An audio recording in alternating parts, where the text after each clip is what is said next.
and ladies and young men, I guess. So we're glad to have you guys here. Hopefully you guys learn a lot. Here's kind of the agenda. We have a few speakers for you. Coach Bill will start. We have Coach Pecknick, and then Coach, what's that guy's name? Oh yeah, Pickard, right? So Wadsworth High School coach, Norton head coach is Pecknick, and then we'll kind of wrap things up. In between each speaker, I want you guys to stand up and kind of stretch out a little bit so we don't fall asleep in the chairs. And then we'll show you around the facilities and all that other good stuff. But I guess without further ado, Coach Bill. All right, guys, thanks a ton for coming out this morning. My dad used to say there's two seasons, winter and baseball. And a teammate of mine is a coach in Florida, and their season started yesterday. So it's officially baseball season in my mind. High school starts in 2 weeks. Spring training starts in 2 weeks. All our college kids are back on campus ready for their season that starts in a couple weeks. So to me, it's go time. All right, first I want to introduce the coaches. Coach Mike introduced, but Coach Pecknick is Norton's varsity head coach. He played for Coach Pickard and myself in high school, and then he went on to Lake Erie College and Point Park College in Pittsburgh. Has been an elite travel coach for how many years, Jack? Several. 2017. 6 years. He's been an elite travel coach. He knows all the college coaches in the area. I watched him mingle with him at a convention last week or a few weeks ago in Dallas, and the relationship is good with Jack and all the college coaches. So he's a big benefit to our facility. Coach Pickard's on his way to a Hall of Fame high school career. He's breaking all kinds of records. He's, I think, won the league several years. Only 2 he didn't out of how many, 12 years or something. Outstanding. I think his winning percentage is 75%, which if you know anything about baseball, that's total dominance. Baseball is not like the other sports. If you win 75%, you're controlling the area. He's probably coached over 50 kids that have gone on to play in college. Last year, his team had 8 first team all league, which I think might have been the most impressive thing I've ever. The other coaches vote, so his team is loaded. They're not Major League Baseball guys. They're not elite high level athletes. They're just good baseball players that are taught to play the game the right way. So we're very lucky to have him. I think Jack's gonna talk hitting, and you're gonna talk practice and culture, and so that's the meat and potatoes of the meeting today, and I'll touch on some things, but then I'll turn it over to them. Mike Vaverka and myself, we own the Hit Warehouse. We'll talk a little bit about the Hit Warehouse a little bit later. The state of the game. I'm always upset when I hear the numbers in baseball are dropping. I mean, I can't imagine that in my wildest dreams that baseball is dropping. Participants, 13U to 17U is down 16% just since 2019. And I know before that it was dropping pretty quick. 6U to 12U is down 14%. Major League viewing is down 32% since 2020, and then last year's World Series was the lowest of all time by 23%. So those are significant numbers with significant problems. And I think part of what I want to talk about today is how can we as coaches of our 15 kids make a small impact. So that's kind of what I want to get into. And why is this happening and how can we help? Again, we can't impact the country, but we can impact our 15 kids.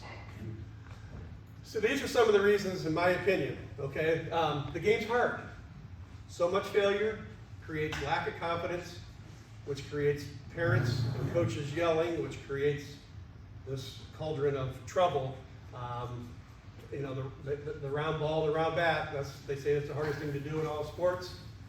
You have just a split second to make a decision to hit that ball. Pressure, I think this is the biggest reason, pressure that the parents put on the kids and the $1 million contracts when they're 9 years old, It's causing the kids to try something else. And then obviously it's a game of failure. If you're super successful, you still fail 70% of the time. Slow and boring. I've heard this my whole life. I've never understood it because it's never been slow and boring to me. But as I step back and try to look at the game, I guess it could be. In fact, at the youth rec level, there could be a game where you play shortstop and bat 4 times and never get a chance to participate. If you walk 4 times and never get a ground ball, and your pitcher is throwing lots of walks, I mean, that's slow, hard, and monotonous. You know, it's hard to, so it's our job to kind of figure something out to make it a little more interesting so that they decide to come back. I have CAM 0. That means no action at all in a game. Game in practice, we have to pick it up a little bit. If your pitcher throws no strikes or your opponent throws no strikes, it's very tough to stay mentally in the game. There are now more options than there's ever been. There's lacrosse. AAU basketball is 12 months, club soccer is 12 months, and the video games, of course, are all taking up the kids' time. Parents, to me, this is the biggest in my experience. Expectations, they have trouble with umpires. I've seen parents scream at opponents' kids, opponents' parents, and they live through their children. They were never much of a player maybe, and they want their son to be one, or their daughter. And then of course the famous car ride home. You know, studies I guess have shown that is the #1 reason kids decide not to play again. The critiquing on the way home, serious issue. And coaches, I mean, we're all volunteers. We're not elite trained coaches. A lot of leagues stack the teams. We got 4 of the best players, coaches all on one team, so they all play together and destroy other teams. Coaches are too competitive, you know. I'm sure you know coaches like this that win at all costs. If your sons are on the team, it can go both ways. You can favor him, hit him lead off and play him shortstop when he's not capable, or punish him and hit him ninth when he might be the best one on the team because you don't want to show favoritism. So coaching your son is difficult and something you have to plan on and think it through and figure it out so you treat him just like everyone else on the team. How do we address these issues as coaches? The game is hard part. I think the biggest role we have is to let every player feel like you're working with them and they have a chance to become a much better player with the right coaching and the right work, hard work. You can't eliminate the bottom 4 because they're no good. You can't just spend all your time with the top 4. And trust, I've been through all this, so I'm speaking from experience. But if you can make every kid think that they have a chance, I think you have a real good chance for them to come back. Praise the little stuff, and more so for the ones who aren't very talented. When they hustle, okay? When they sprint to first base, when they do everything they can to hustle. When they respond to what you try to teach them and it still doesn't work, but they try it, praise them. When they're a good teammate, when they've made it out or made a big mistake and then they're still on the bench cheering, teach them that.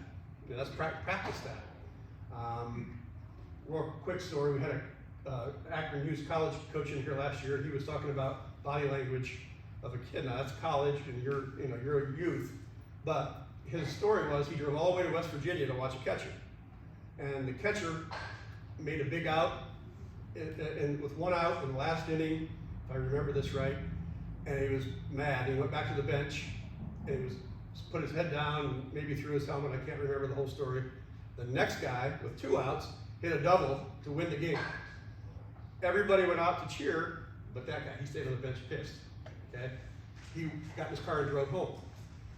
But that's, as a parent and a coach, you can maybe talk about that on a daily basis and teach how to be a good teammate. What a good teammate looks like.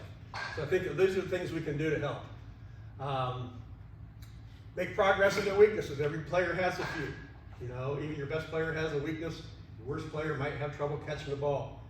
His practice time should be spent catching more baseballs. Or if he's afraid of the ball, use the softer ball. Work on every kid's weakness. Don't try to just make your practice plan one plan and that's it for everybody. And set a good example. Win or lose, try to stay steady and easy on the outfield talks after the game. Okay, I've seen it can hurt some kids' feelings and maybe their chance of coming back. The boring part, practices, we'll talk about that a little bit. Coach Pickard will talk about that, but those have to be fun. Those have to be fast-paced. Those have to be competitive. Those have to be the saving grace if your team's bad or if your team dominates. To me, more practice is more important than the games as far as keeping the kids interested. And I guess practice in general, one of the biggest faults is we don't practice at all, believe it or not. If you do, it's once or twice, and if you do practice a lot, good for you. Games. Assign roles for everyone, and I actually put down a few on my phone. I'll go over with you. Reward and praise the players who are first to the dugout and first out to their position. I was at a youth game last summer, and after 3 outs were made, it took the center fielder 2 minutes and 1 second to get to center field. He walked as slow as I've ever seen anyone walk. He stopped and talked to the shortstop, went over and talked to the second baseman, and then walked to center field. So that's teach them on and off the field. A way you can assign roles for everyone in a game is one guy on the bench, and I'm assuming your bench rotates, you know. Play catch with the outfielders between innings. Okay, if you're in the third base dugout, he plays catch with the left fielder, and vice versa. One guy's in charge of foul balls. Baseballs are $110 a dozen. They're valuable, okay? Organize the dugout between innings. Your rules, you have some rules on dugout etiquette. Make sure one guy for that particular, and you put all this on a piece of paper, whose roles are what you need. When I played youth baseball, kids coach first base. I love that. It's a great way for a kid to pay attention, try to learn. Let them coach first base once in a while. Every half inning, jog to the fence and back. And then chart team goals. I have some charts that we like, the quality at bat charts, the hustle chart. Set some charts, set some goals for your team about hustle, and when they're hitting, reward them if they walk or get hit by a pitch or they get on base, they get points, and there's a chart. Tally marks on the chart, so somebody's on that. So if you try to keep everyone involved, I think that'll help the pace and their interest. Parents, good luck with this one. Have a preseason meeting to share your plan, your thoughts of how you want to coach and what you expect to happen in the season. Big one, create a code of conduct for players and parents. Coach Picker has a small book that he uses that they go over with each parent and player, and the parent signs and the player signs, and there's no confusion. I think Coach Jack has one similar to Wadsworth. So yours, of course, doesn't have to be detailed, just what you want and your standards, be on time and whatever yours might be. I have a sample of one up here. Be upfront, be honest. We are in this together. This is a long ride. We want to work together and see what we can accomplish. Another good one: send a preseason questionnaire for the player and the parent. What are you looking to get out of this? What are your goals? What are your goals for the future? Give a clear-cut path to follow as far as your position on playing times, positions played, and when they can communicate with you. A big one is 24-hour rule. I don't know if you heard of that. Nobody can contact you until 24 hours, but the idea is you're hoping that they calm down and you can have a civil conversation. No contact rules. I've seen parents in the middle of the night text, angry text, and you set your own rules, but if it's 9 to 5 or whatever you choose, that kind of limits them. Scholarships are not earned in youth baseball, and no college has ever asked me for a player's batting average or team record to tenure, ever. Okay, this is the time where they have to stay interested and keep playing the game. More options. I don't know the answer to this other than to make baseball better for them, make it more interesting. It's got to be fun and competitive. Coaches, that's kind of what we're doing here. I would suggest work as hard as you expect your players to work to get better. 3 weeks ago, we were in Dallas with 8,000 coaches in one hotel. The topic was how could we all get better? I've been in the game 50 years as a player, coach, and I think I learn 2 or 3 things new every week. Social media is powerful for that. You gotta know who to follow. But these conventions are big. Get better at coaching. Trust me, as much as your players have weaknesses, you have weaknesses. I have weaknesses. You can learn so much online. Local high school coaches are willing to help. Ask them a question. Ask them a drill. Ask them a plan, a practice plan. If your coach doesn't respond, contact us. Don't be a screamer. Baseball's a tough game, we discussed that. I think in my career, I played for 3 Hall of Fame coaches, and all of them sat quietly during a game. It's a quiet sport, okay? When I make an error, I kind of know I made the error, okay? I know my dad's mad at me because I made the error, and the coach is screaming at you from the dugout. You can see what I mean of the pressure. Work whatever the error they made, work on it the next practice. Try to handle it with some patience. Coach your son if he's just another player, and same demeanor, win or lose. These are all keys, I think, to make the experience much better for the kid so that you come back and play, we don't lose them. This is our 12U Outlaws parent meeting form we talked about. It goes over parent expectations. I'll just read 1 or 2. Never embarrass your child before, during, or after a game. Players don't want their parents yelling at them in front of teammates. Don't yell at umpires. It's not going to benefit the team, and it makes you look bad. Leave that to the coaches if needed. And I mean, this is a sample of what this guy sends out, and he's an outstanding coach. So I have a copy of that if you guys want a copy. What I believe as a coach and former player, this is part of his thing. Teaching and repetition are 2 of the tools used to prepare each player to be the best athlete it can be, emphasizing and demonstrating teamwork, sportsmanship, and respect for teammates and opponents alike begins with the coach's example. So you guys started the process. And again, here's the questionnaire. This is to the kid. What are my team goals this year? What are my weaknesses? What are my strengths? Things I want to improve on. When things don't go my way, how do I handle them? And then these are his team rules. Respect your teammates. No player allowed to argue with or even talk to an umpire, really. The team is bigger. Have a positive attitude, hustle. And then the signature down at the bottom. So it's a 3 or 4 page handout that not only do you have to do it, you have to back it up. You have to enforce it and follow through, which is not always easy. All right, travel ball versus rec ball. The big thing today. Significant gaps now between the two, from the top end of travel and rec, but travel ball. I think how it started was that there was a dad with a son who was elite. He wanted more, so he tried to contact other communities to get elite players. And they went and played elite teams from other states. It started out as a elite type of connection. So the next year, the neighbor says, hey, I want my son to play for your team. And Dad said, okay, well, he can come to tryouts, but I'm not sure. My team's pretty good, but I'll let him try out. I'm sorry he didn't make it. What are you talking about? I'll just start my own team. So he goes and starts the team. And I think that we are today where there's thousands of travel teams, from elite down to very, very low. But they're travel teams, okay?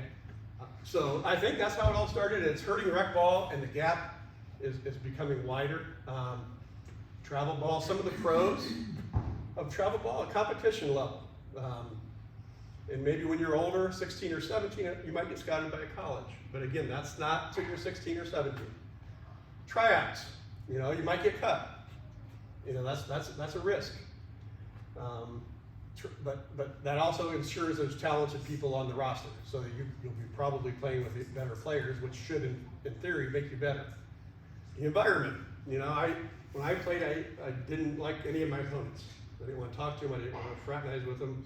But now I see these kids that we coach, they have friends from all the schools from around the area. It's kind of a neat thing.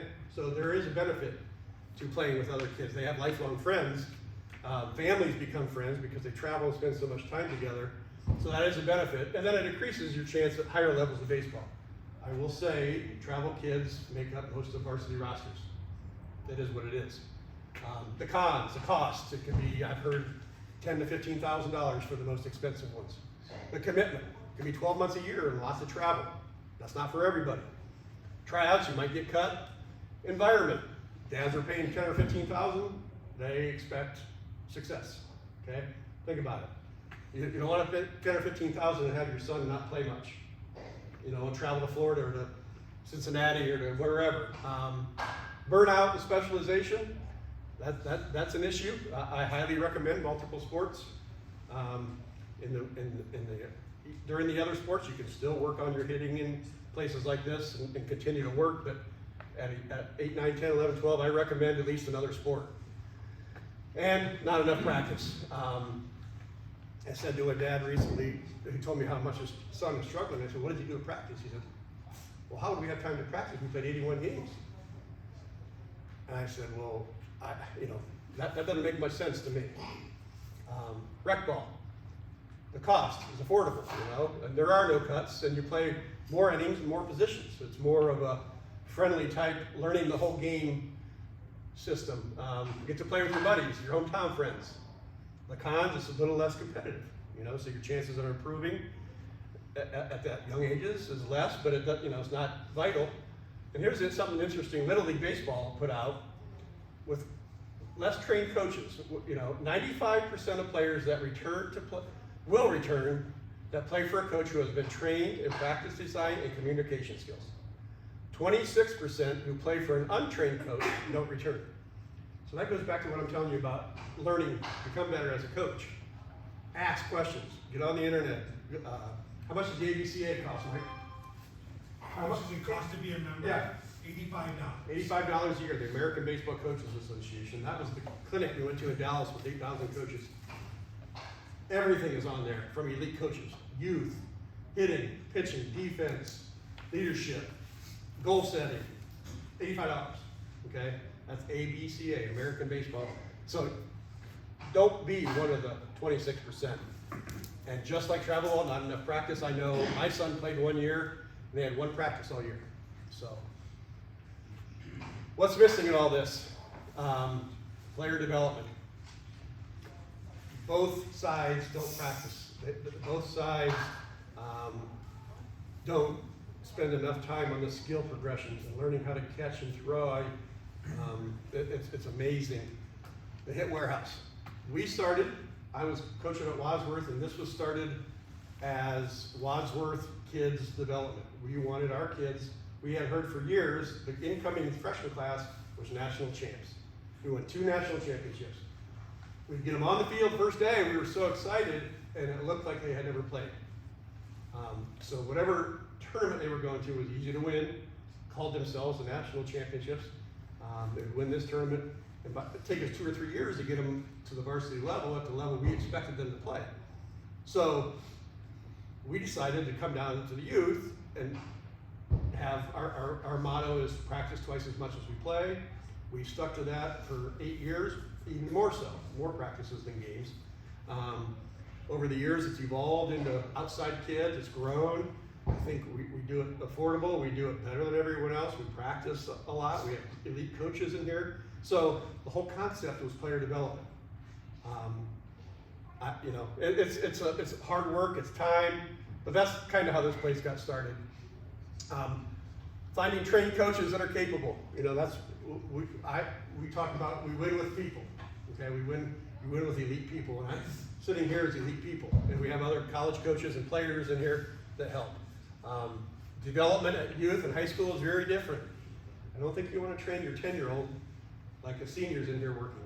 However, we allow them all together in here, so that pretty sure when I played, if I saw a senior star training in the cage next to me, that was impressive, and that was kind of cool. So we do that here. But their daily plan is different. You have to train them a little bit different. High school, you focus on bigger, stronger, faster. We have video analysis, mobility screenings, we'll find their weaknesses, maintain their strengths, compete, train, and then of course the weight room. I played, that wasn't a part of it, but now it's the biggest part. Okay, the strength is the bottom of our pyramid, is the foundation of the player. Then the youth, again, it's building confidence, making it fun, keeping it work of practice and repetitions 2 to 1. That's our motto for practices versus games. Teach the kids how to handle failure and success. We just had a junior high school throw his bat down in here after taking a strike 3. We sent him home. And then we talked to him about why. Learn to throw and catch at an elite level. Okay, this is a biggie. A lot of you probably want your sons to pitch. Okay, is he an elite thrower? Because if you're not an elite thrower, if I can't play catch with you and he can fire it to me accurately and just play catch with me, he probably can't be a pitcher yet. And so I feel pitching should be, the mechanics and the more advanced stages of pitching should be more 13, 14, 15. Obviously you work a little bit when they're younger, but down at the bottom is practice reps, practice reps, practice reps, practice reps. So player development is kind of that in a nutshell. This is my player development goals that I try to, when I have a kid in a high school season, if we can cover all these and he understands and gets better at all these, then we've had a successful player development season. Dugout routine, on deck routine, study the pitcher for patterns, batter's box routine, go down to the pitchers. The tempo, how fast do they work? Quick step, do they hold runners good? Varying the hold times. All these things are basics that I consider basics for player development. Base running, double out of the box. Do we sprint out of the box for a double?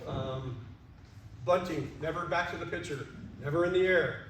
How do we bunt for a hit? How do we slash? And we preset our bat. So make your own checklist.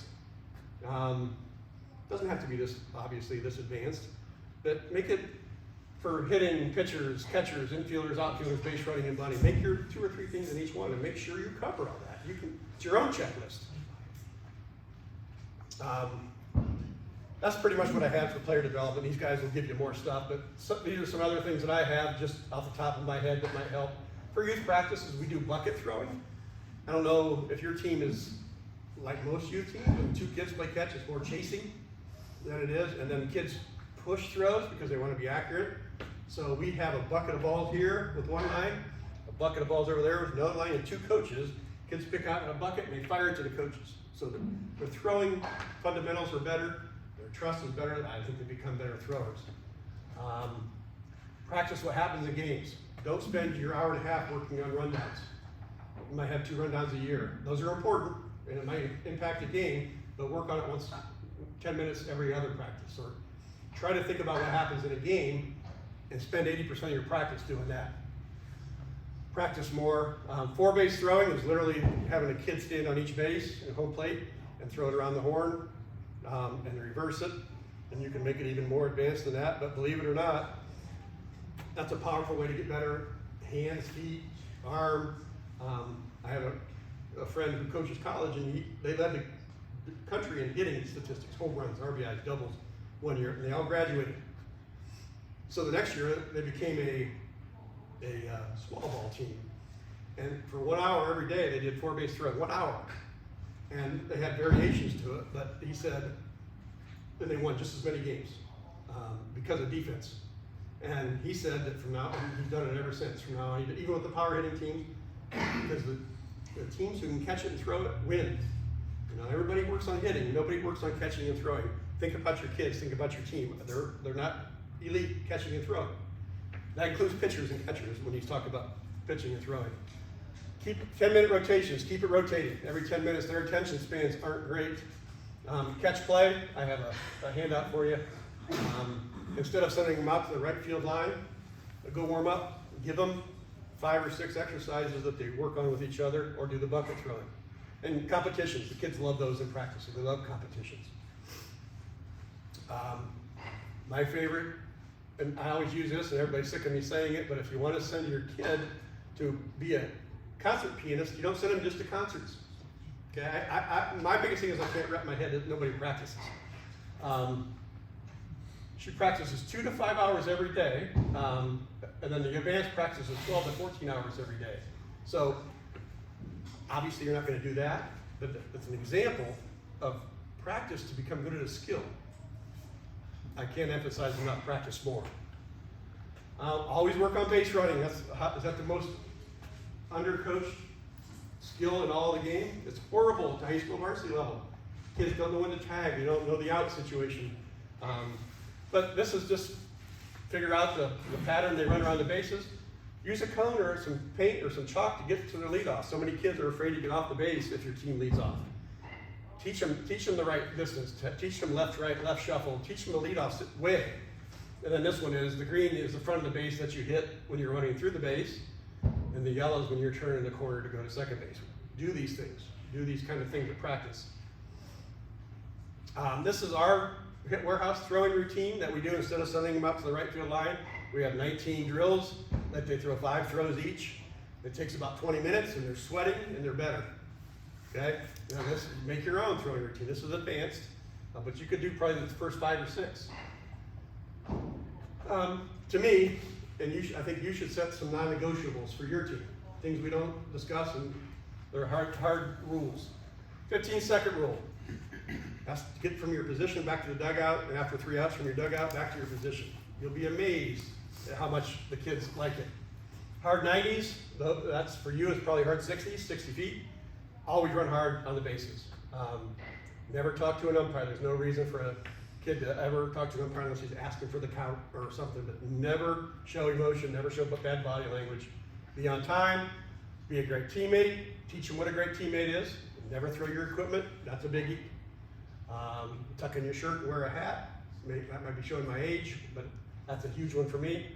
Teach them what a baseball knee is. That gets down on one knee where you're not sitting your butt on your ankle. Sit on one knee straight up. And then the obvious one is leave the dugout cleaner than you found it. Okay? These are mine. You make your own. You don't have to use any of these, or you can use them all. But follow that. Okay. I'm not going too long here. No, you're doing Okay, pitching. Okay, I'm a pitching coach. And I mentioned a little bit about being an elite thrower is more important than anything. You can't be an elite pitcher if you're not an elite thrower. And I think that's pretty obvious. I don't think I have to explain that. We were at the Dallas convention and the Wake Forest pitching coach said, you have to crawl before you can walk, and you have to walk before you can jog, and you have to jog before you can sprint. What that means is you start throwing at a basic stage and you increase it. And then you increase it, and then you start getting on a mound, and you start throwing off a mound. And so you have to ramp up, they call it. You can't just say, my son can't throw it from shortstop to first base, but I want him to get pitching lessons. You have to work on his throwing on a daily basis if you want him to be an elite baseball player.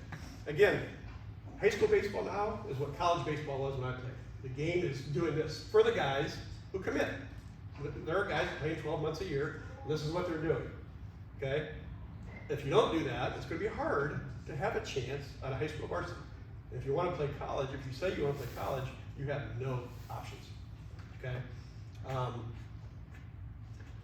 This is something that I put together that's so simple as far as mechanics for a pitcher.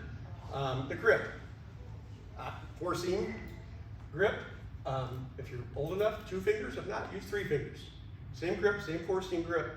But some kids need to use 3 fingers because of the hand size. Comfortable setup. Just working with a 12-year-old yesterday who set up like this.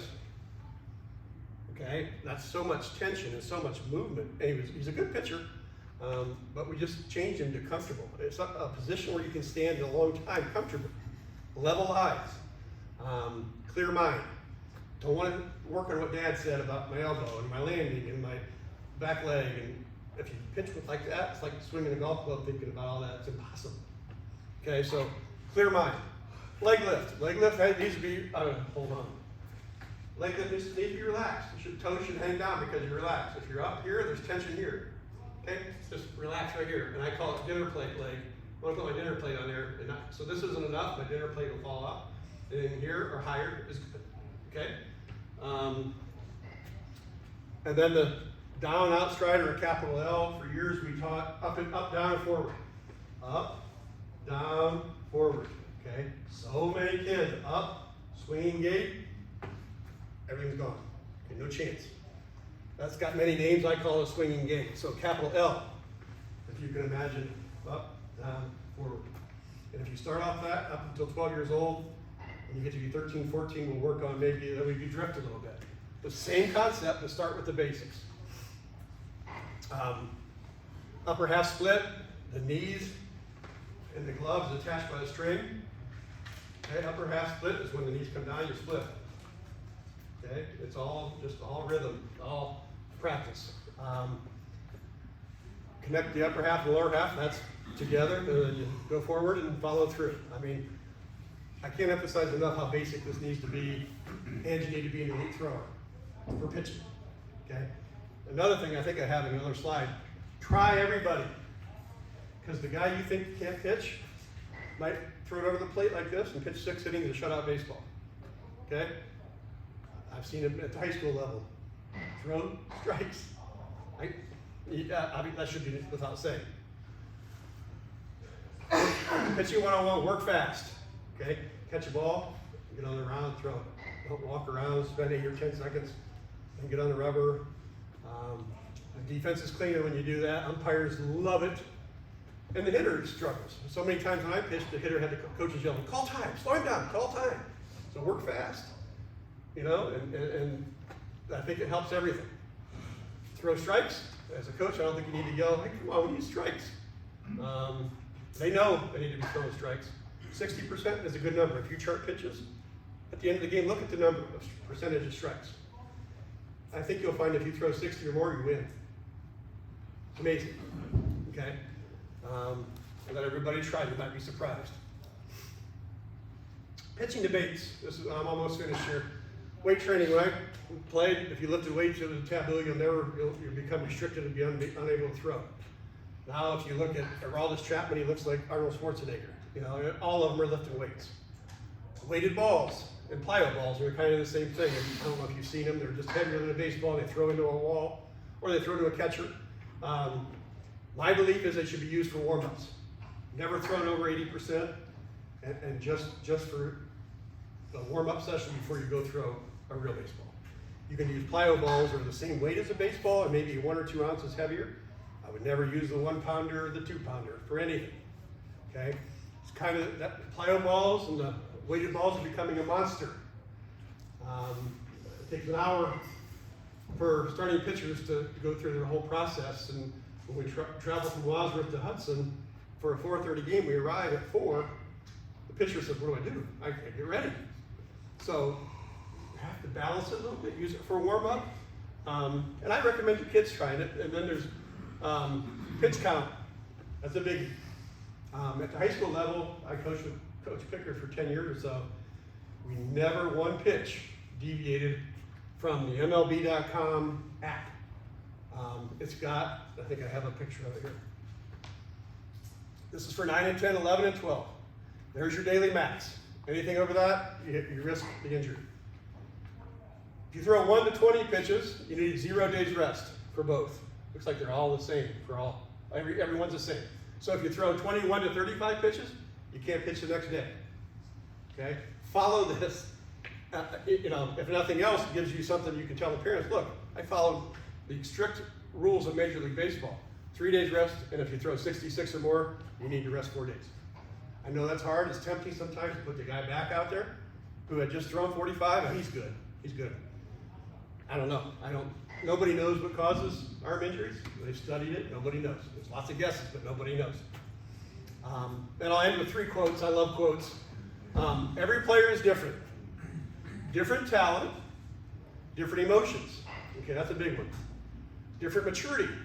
A 12-year-old might be a young man, and one might be a child. Different comprehension levels. We see that at the high school level. And a different home life. So many times we react and we don't really know what's going on at home. They are like a different puzzle. Your job is to help them figure it out. Discover what verbiage works for them. Some you have to show, some you can just tell.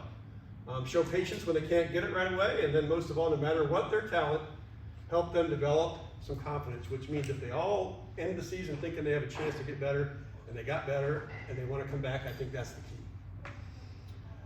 This is Joe Madden. I need to win as a Major League manager. As a Little League coach, you don't need to win that day. You've got to make sure that you're making every player better. So these are all starting to sound the same. But as a coach in the dugout, when it's 4-4 and the other umpire's making bad calls, that's when the pressure's on. And then Eric Parseghian, a good coach will make his players see what they can be rather than what they are. I think that says it all. Okay? That's mine. Yes, everybody want to stand up and stretch yourself a little bit? Thanks, coach.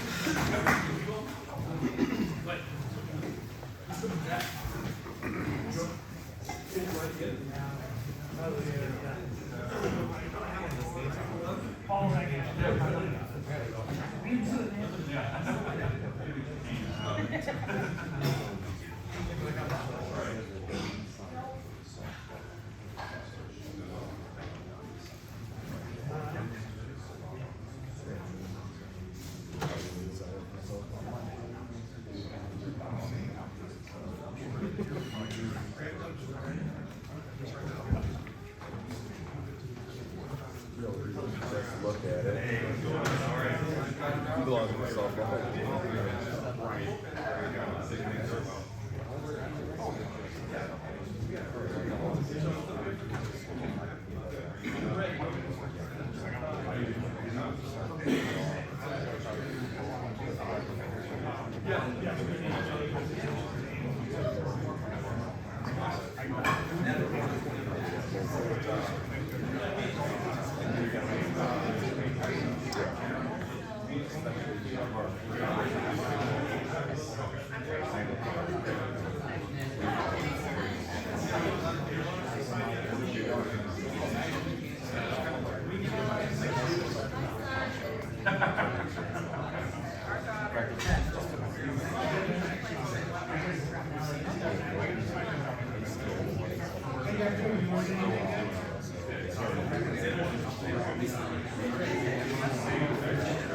Alright, let's get the show rolling again.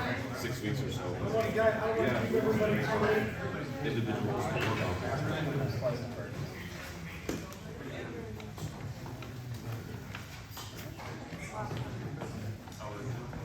Next up, Norton High School baseball coach, Jack Pecknick.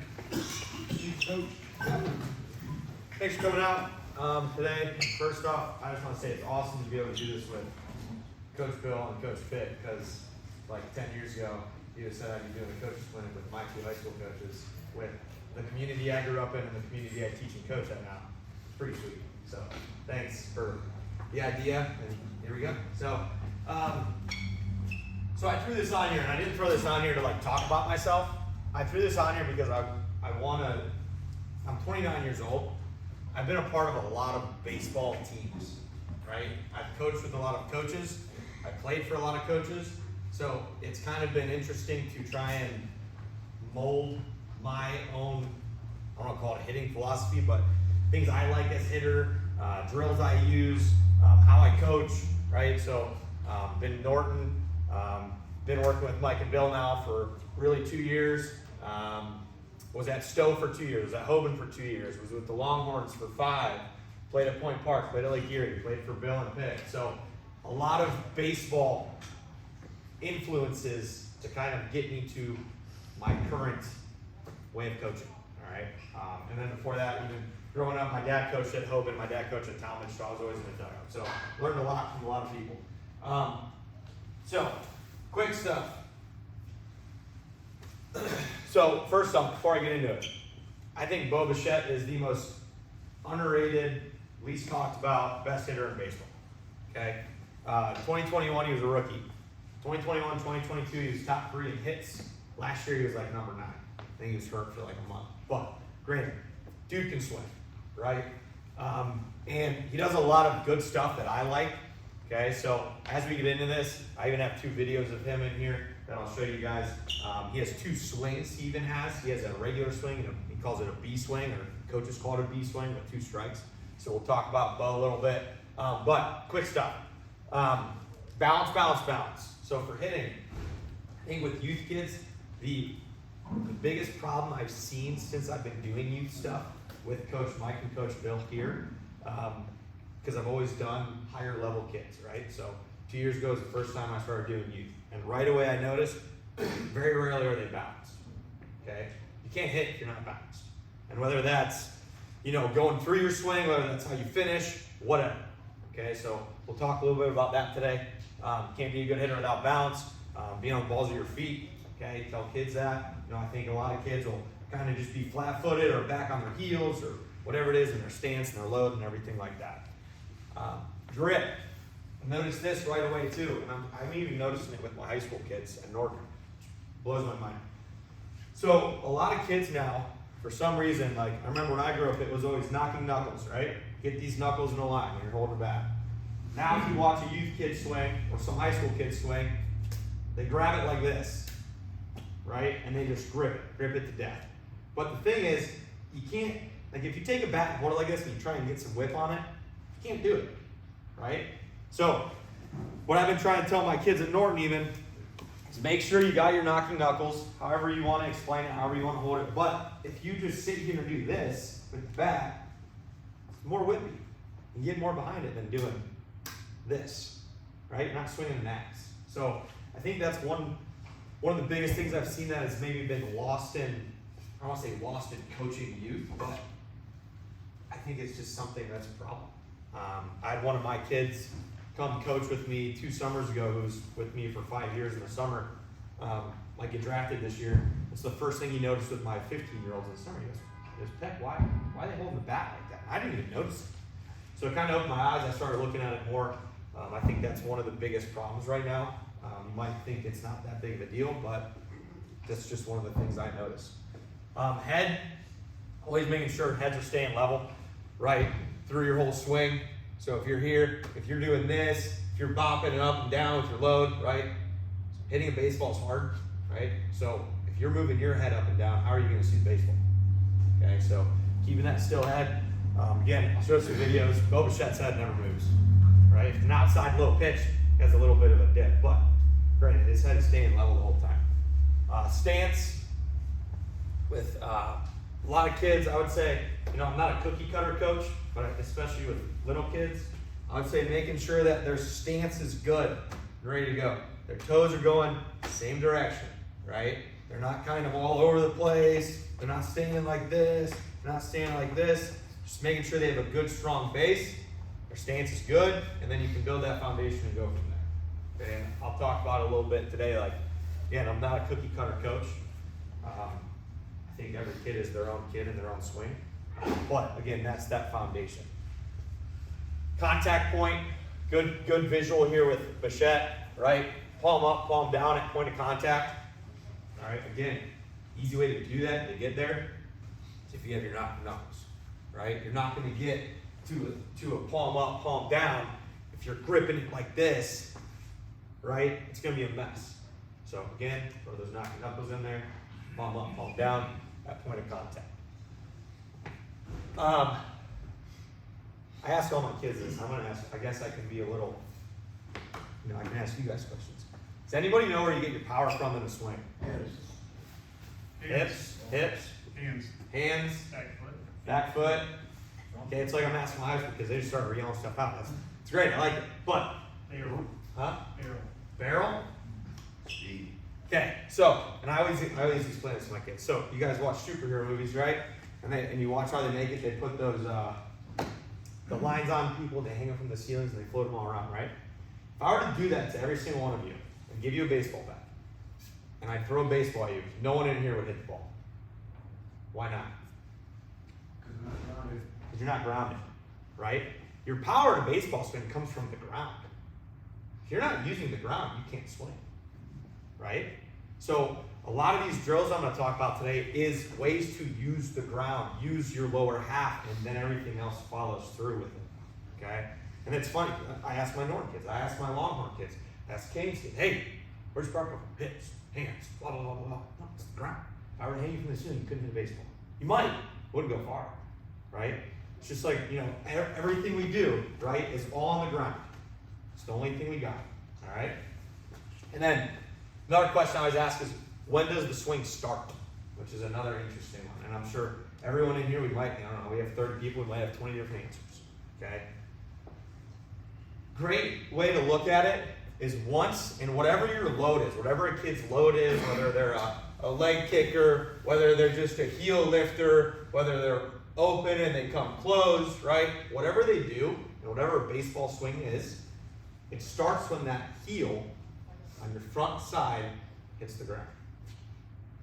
Okay? So in the couple videos I shot, I want you to try and watch that. I think I got 2 Bo Bichette swings and a Cody Bellinger swing. Okay? But it's once that heel lands, then everything goes. Right? You can't get everything going without that heel on the ground. Again, use the ground. Alright? So we'll kind of get in there. Questions? Alright? Okay. So, tee work.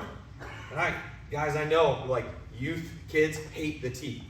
Like, I get it. Like, because especially if they're playing t-ball, right? Or, like, they graduate to coach pitch, you're like, yes, I never have to do the tee again. Wrong. Okay? Like, you do tee work, I mean, that's the first thing our kids do on our MVP plans when they come in here every day. Like, get your tee work done. And we could spend 30 minutes of their workout on a tee. Okay? So, my biggest thing with tee work, and I was playing at Point Park and I was hitting in the cage with the upperclassman. His name was Demetrius. He plays for Team Germany. He played pro ball. He was like a big brother to me, and I'm just carelessly putting the ball on the tee for him. You know, I'm like, oh, D, put the ball on. And he started getting pissed off at it. And he looked at me and goes, "Go back to the dorm. What did I do wrong? Like, I'm a sophomore. I just transferred in, right? He's a senior. Like, whatever." So I go up to the dorm. He calls me like an hour later. He goes, "Hey, meet me down in the cafeteria." All right. He goes, "Dude, I can't hit with you anymore." I go, "What do you mean?" He goes, "You don't ever pay attention. You just put the ball on the tee." "Yeah? What do you want me to do?" And he took me back to the cage. It was in the same building as cafeteria. And he told me, he goes, "Put the ball on the tee like I'm going to hit a two-seam pitch every single time." I'm like, okay. So I started doing it for him.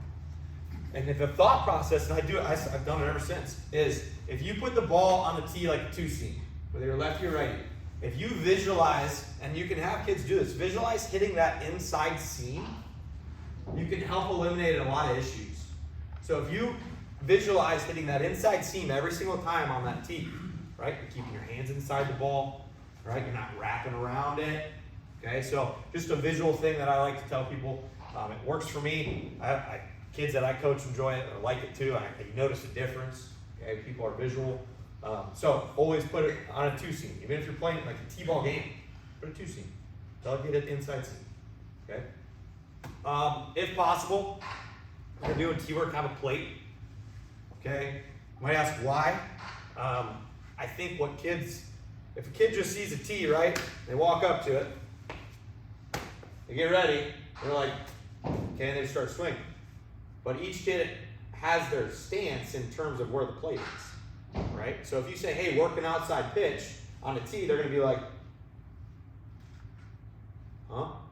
Right? But if you have a plate, you know you can move it to the back side of the plate, right? So if possible, always have a plate with you. It's easier for the kids to see where to stand, pitch locations, things like that. Move it around, make it awkward, right? Like kids come in here, and we were talking about the other day, nothing is worse than when a kid says, "I did 500 swings today." What were you doing for 500 swings? "I took 300 tee swings." "Oh, what'd you do on the tee?" "Oh, I put it right down the middle, coach." "Okay, sweet. What did you accomplish?" Right? Move it around. Move it around the plate, high, low. Make it awkward for them, okay? Because once they get older, and coaches, if it's coach pitch, sorry to tell you, you probably have a pretty bad strike percentage. If we're being honest, you're not throwing it right down the teacup every time, right? So make the tee move around. Gaze at the pitcher. This is like a huge pet peeve of mine. Kids at Norton hate it. I yell at them all the time for it. It's getting to the point where I don't have to anymore, thank God. But when you get up on a tee, there's nothing worse, right? And you're just sitting here, boom, boom. Like, okay, cool. That's not, like, you're never going to see a ball like that, right? So visualize. We do visualization here all the time. Like, visualize, ball's on the tee. Okay, I'm here. I'm visualizing a pitcher, whatever. Okay, ball comes in, then I go. Okay, so gaze at the pitcher, visualize you're seeing a pitch come in. Try to explain that to kids as well. Tee's your best friend because it's the only time in the game of baseball that the location of the baseball is controllable. Baseball is the most uncontrollable game we play, right? Everything's different when the ball comes in. The spin, the location, the speed, blah, blah, blah, blah, blah. So the tee is the only time we can control the baseball. So why don't we do it more often? Why do kids all hate it? Well, they hate it because it's boring. I get it. But move it around, make it awkward, make it fun. Another thing with tees, I always have my kids hold swings. So they do their swing and then they hold it for a 2 count, right? And we go back to bounce. They're swinging and they can't hold their swing, not bounce. Something's wrong in their swing something, right? So I'll do that for kids. I'll have that as a station. I'll have it at Norton. We'll do a hitting day where it's like, hey, all day you're holding your swing for a 2 count, whether it's tee work, front toss, hack attack, or me pitching. Hold your swing 2 count. Okay. So again, we go back to the balance thing. If a kid can't balance for a second or two after their swing, then again, something's wrong. All right. Good? Questions? All right. So some T drills. I tried uploading videos. I videotaped one of our guys from Wadsworth, Greeny, doing T work the other day, and I couldn't figure out how to get it in the frickin' PowerPoint. So that means I get to do it. Great. Okay. So, these are some of the T drills we do here. Hook them, and again, all these have to do with really engaging the lower half, getting that power. We do a lot with like getting the power in the lower half of your hips and everything. So I will say a lot of these drills, and if you pick any of them up and if you use any of them, the biggest problem with kids is going to be their weight distribution, right? It's always going to be like out front. Okay, so like hook'ems is one where if you can see my feet, you literally hook your feet. Okay, the feet you hook is fully on the ground. Okay, it's not up. Okay, it's fully on the ground. Okay, so the thought process this is you kind of sink in this back hip a little bit. Okay, so you're here and then you land and go. Okay, but like I'm saying, a lot of little kids don't do this. And they'll sink in their hip and they'll land like this and then go. That's not the point, right? You gotta get here and you're still landing. Boom. Going in ball. Okay? So with any drills, again, make sure kids aren't doing that. Alright? So again, hook'ems is one. Good one to get that back hip going. Rock and roll. Nolan Arenado made a drill, kind of, I think he was on MLB TV one night and was talking about his T progression and it kind of coined a nickname. It's called a step back, but I call them Arenados now because he kind of made them popular. So what that looks like is you're here and you make a lunge back with your backside. Okay? So you're boom, again, sinking in that back hip, and then you fire. Okay? So again, you're back in that back hip, your foot leaves the ground, you go back a little bit, and then you stride and go. Okay, again, try and get that backside, those hips firing and rocking and rolling. Quads. You all know Stephen Quan in this room, right? Okay, got that leg kick. Okay. So we were calling them flamingos for a little bit here. We were calling them flamingos, something else, and then eventually someone just goes, oh, it's like Stephen Quan. So we started calling them quads. Same concept as the hook'ems. Okay? So you got the ball and tee, but you get here and you get balanced. And the thing is, you have to, it's almost like, you can't explain this to a youth because they've never sat on one, but it's like you're sitting on a bar stool, like leaning on one, right? You're not fully sitting your butt on it, you're just kind of leaning. So that's kind of the location you need to get in with this hip, is you kind of sink it, like you're leaning on that bar stool. Okay, you land, same concept, this is already engaged now, right? Then you go. Again, with youth kids, this is what they're gonna do, right? So we need to make sure they're controlling when they land here and going. Make sense? Okay. 45s. I used to be a total sucker for 10 toes. And so like if the tee's here, I'm hitting this way, right? 10 toes is here. Okay.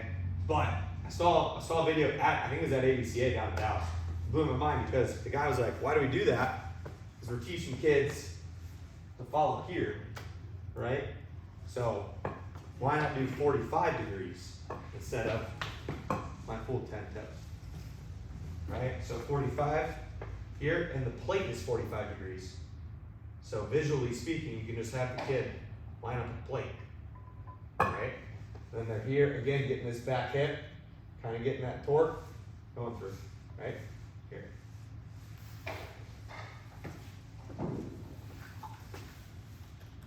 Slow-mo contact. We don't do this one often here, but I do it at Northmont. I love this one. This would be great for youth kids, I think, too. Is go on the tee. You go through your whole swing in slow motion, like you're on a slow motion camera, right? So you're checking everything, and then you stop at point of contact. So like right now, I notice I'm not really vertically stacked, and my head's kind of this way. I just noticed that when I did that. Okay, I need to restart. Here. A little better, okay? I check myself. I like it. and in one motion I go back and swing. Okay, so I don't get reset. So again, you check yourself, slow motion, here, I kind of like it, go back, fire. This is good for kids do everything super fast, right? If you think they got to do everything 110 miles per hour, slow it down. Over exaggerate it, okay? They can see a lot, and you as a coach too, can see a lot of things they're doing that like look funny. If it doesn't look right, slow mo. If it doesn't look right, full mo, okay?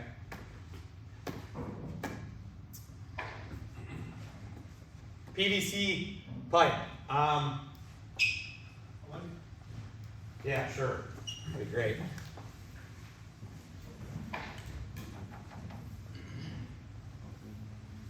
So super simple.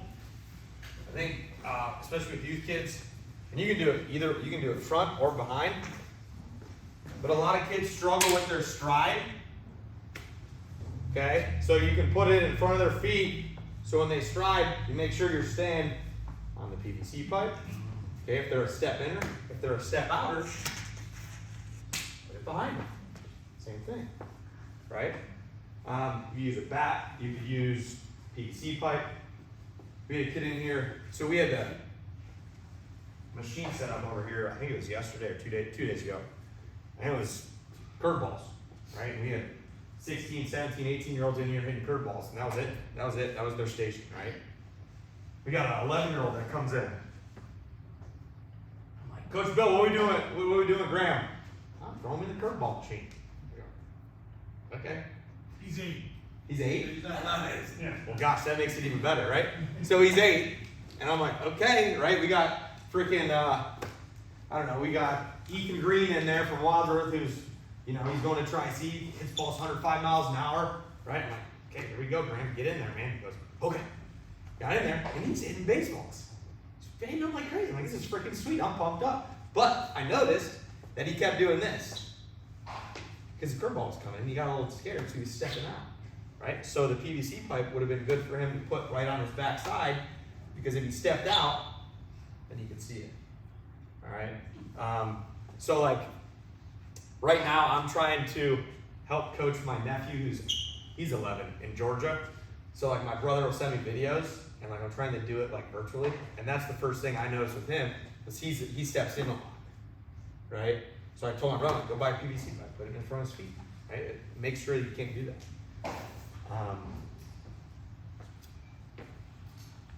Exercise bands. So I don't think we have it here, but our Tri-C hitting coach who does a lot here did this year, and I fell in love with it. I started doing a lot at Norton too.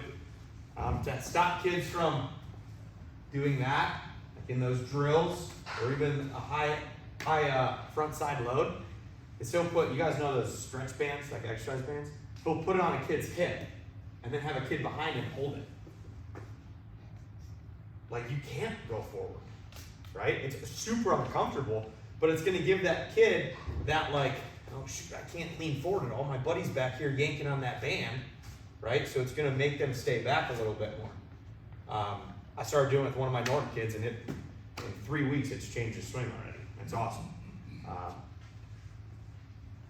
Angles from front or back side. So we have a wood, I don't know where it's at, a wood triangle that kids can kind of, they can put their back side on it or their front side on it. If you don't have that, you can use a mound.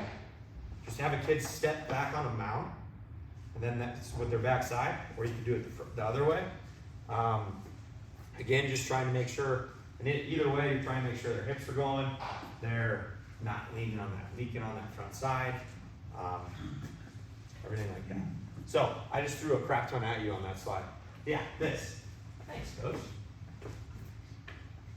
So like, you can go backside, which helps you get that kind of back hip rolling, right? But a lot of kids, if they're front side leakers, put it on your front side, you can't leak. You can't lean forward, right? Again, I don't even know where we got this from, or if it's expensive, but I'm sure it is. But you can use a mound if you have to, I don't know. But Yeah, do I have any questions on those? Anybody need to see one of them again or anything? Good? Okay. Again, those are just ones we like doing here. I like doing high T, low T. I missed that one. That's simple. Obviously, high pitch, low pitch. Okay. Again, moving it around, making it awkward for them. Yeah. Talked about this a little bit. Each swing's different, each kid's different. Let them be athletes. Don't cookie cut kids. Like, no. Like, it's funny, and I tell Mike this all the time, like, I'll see a kid, like, because we have kids from all over, not just Wadsworth and Norton anymore. And when a kid comes in here, sometimes I can tell who their hitting coach is right away. Because they teach the same thing, and they taught it for 10 years, and it's cookie cutter. Right? Back in the day when I was coming up, everyone could tell a Paul Brownlee swing. Paul Brownlee swing, drop and drive. Right?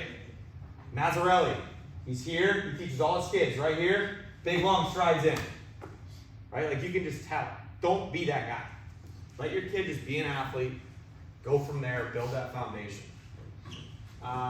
Make them watch baseball swings.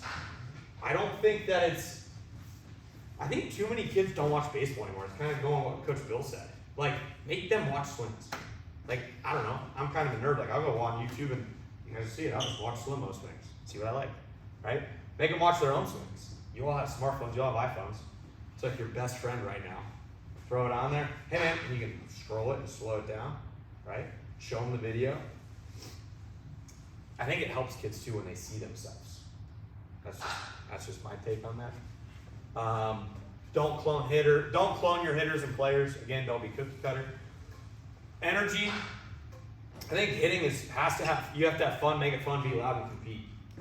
I think Coach Mike and I get in trouble with this often in here. Coach Mike and I will hop in the cage with the kids. And like we are getting after it. Like we're yelling at each other, we're competing, we're having fun. I'm loud as hell, right?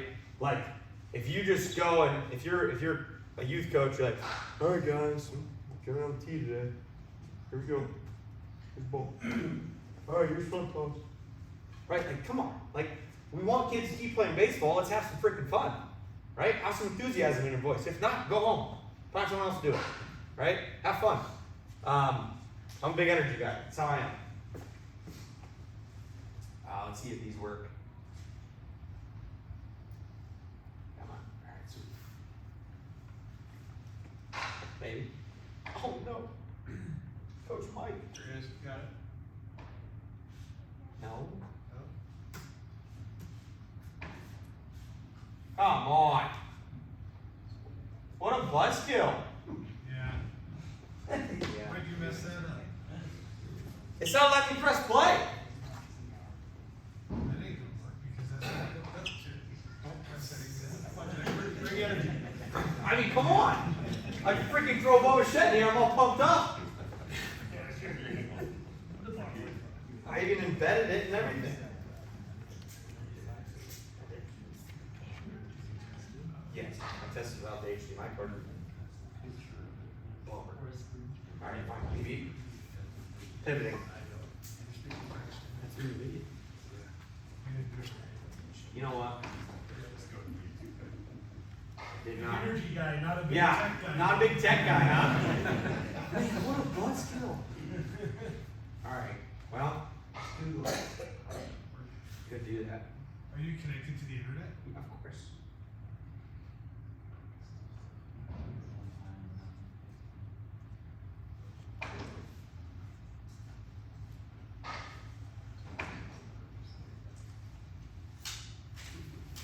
Okay, so this is Bo Bichette's normal swing. Okay, like this is just his normal game swing. Super high leg kick, but watch when his front heel lands. And the whole kind of chain of reaction go up his body and his back end.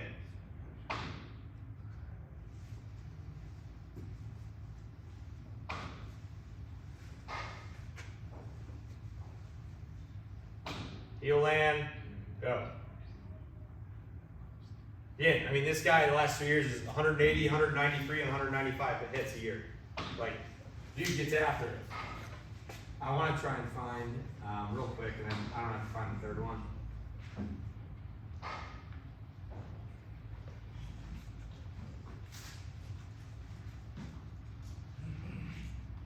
Sorry, Coach Mike.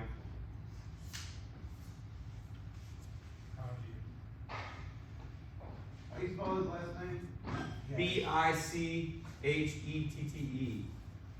Thanks, Dad. Yeah, Dante. I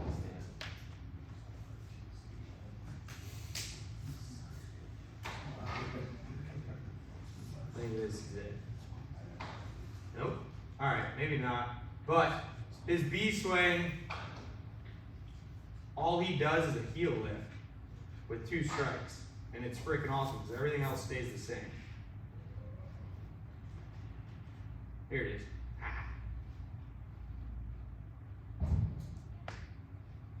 Where'd he go? Oh. Bunch of crazy. Here we go. Right, so all he does, look at his front heel. He's just lifted it. He got 2 strikes, he's shortening up, short and sweet. He just lifts it, his back hip still gets a load. Quiets everything down, back hip, coil. I think it's still a low outside pitch. And I think he still hits a home run. If it's the same video.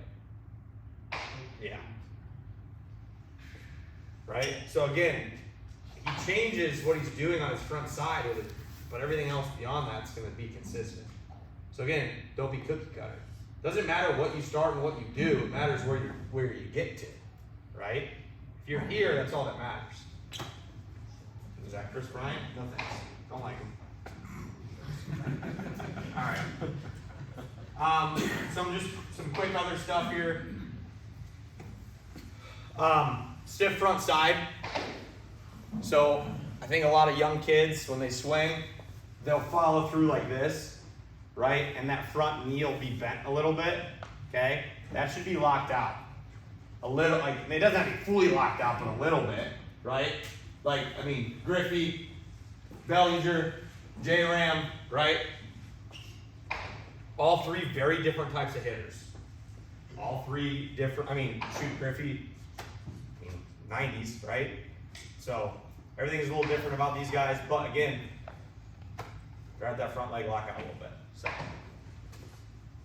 we have a kid that comes here and he swings here all the time, right? And he's freaking 6'2", and he's a freshman in high school. Like, dude, you can get a little bit better here and do that instead of this, you might be able to actually hit, right? Kyle Figueroa from Osborne, Suburban League Conference Player of the Year, right? When he gets bad, it's because his front leg bends a little bit and he falls over and he just flicks it around instead of being strong. One of the strongest kids that come in here. I found some real bad swings last night. So, this for youth kids, don't let kids' elbows sneak ahead of everything at point of contact. So again, I just showed you guys these point of contacts, right? Look at their elbows. Look at the kids on the right. Barrel lag. You hear that a lot. For young kids. Maybe they got too heavy of a bat, whatever. Okay, but their elbows are going before their bat. That's no bueno. That kid's not going to be good at baseball. We need to look at that. We need to work at that a little bit. Okay? So, again. Player development. Right. There you go. There's the plug. Out pulls. Again, look at front leg lockout. Right? Palm up, palm down. Elbows behind the barrel. A lot of guys that once you get more advanced hands, a lot of times it is a little advanced, but hands are actually above the barrel. Right? So, there you guys go. I'm almost done. Sorry if I'm going too long. I started using this this year. I'm going to use it. I've been using it with some of the kids that come in here. There was a softball girl in here the other day, and I was throwing her front toss, and everything, she was yanking everything. Rolling over, yanking. And I go, where was that pitch? She goes, I don't know. I go, what do you mean you don't know? You just swing and hit it? She goes, yeah. No. Okay, let's do this. So and for softball, so different. But you can, there's 7 baseballs can fit in front of the plate, right? So I'm a lefty, right? So my 1 ball would be poolside, right, closer to me. And the balls go out 1, 2, 3, 4, 5, 6, 7. So I'm going to do it at Norton this year where I'm going to have kids sit behind home plate as a station when we're hitting. And they're going to have to talk with their partner on where that pitch was 1 through 7. Okay? If that ball's a 7, there's no way you should be pulling the baseball. right? If it's a 6, no way you should be pulling that baseball. Okay, so again, pitch recognition, and we can start that at young kids, little kids. They need to start seeing what they're hitting. Okay, so and my goal is when I yell at a kid at Norm, be like, hey, where was that pitch? You're leaving 5. Okay. Hey, you pulled that. Where was that? I was a 6, coach. I just wrap my bear a little bit, right? Instead of just trying to sit there and talk too much about it, just give me a number. Where was it at? And then you could also do that 1 through 7 on the top too. I didn't put it in here, but like on pitch coming in, okay, 7's farther away from you. You don't really want to make contact all the way out at 7. Right. And then this too. I'm hoping we all know this, but like for T drills or even anything, right? You have your pitch locations where you want to make contact inside, middle, outside. Okay. I think I asked. It was fun. I don't want to say it was funny, but I had a freshman at Norton last year on JV, and we were doing this. I go, hey man, line the tee up where you hit an outside pitch, and he just moved it to the right side of the plate. Again, no. Like let the boss travel a little bit, right? So again, moving the tee around, making it awkward, new things for them, and all that. Any questions? I have two. Yeah. The first is, you mentioned not being a cookie cutter coach. Yeah. So when you're analyzing a swing, what specifically are you looking for? From my point of view, at some point, all swings are going to look the Yes. same because there is a difference between right and wrong. Right. So I'm talking cookie cutter in the sense of like 7. Right? You're right. Like everyone's gonna eventually in their swing, they should look like that. Right? Like that's cookie cutter. But like, how do we get there? It doesn't need to be cookie cutter. Right? So like personally, right? Like all I did, I was like Bo Bichette's B swinger. I just widened out, and my majority of my career, I just heel lifted. Right? And I had a coach tell me, you're not gonna do well with that. How are you gonna hit baseball? So you gotta know love. But it worked for me. Right? I would still get here pretty well, but everything else from beyond before that was a little different, right? Like Cody Bellinger, Bellinger's kind of right here, right? But he gets here still. So everything before that, I don't want to get cookie cutter. Does that help a little bit? Yeah. I think in terms of like when you're especially assessing video, Yeah.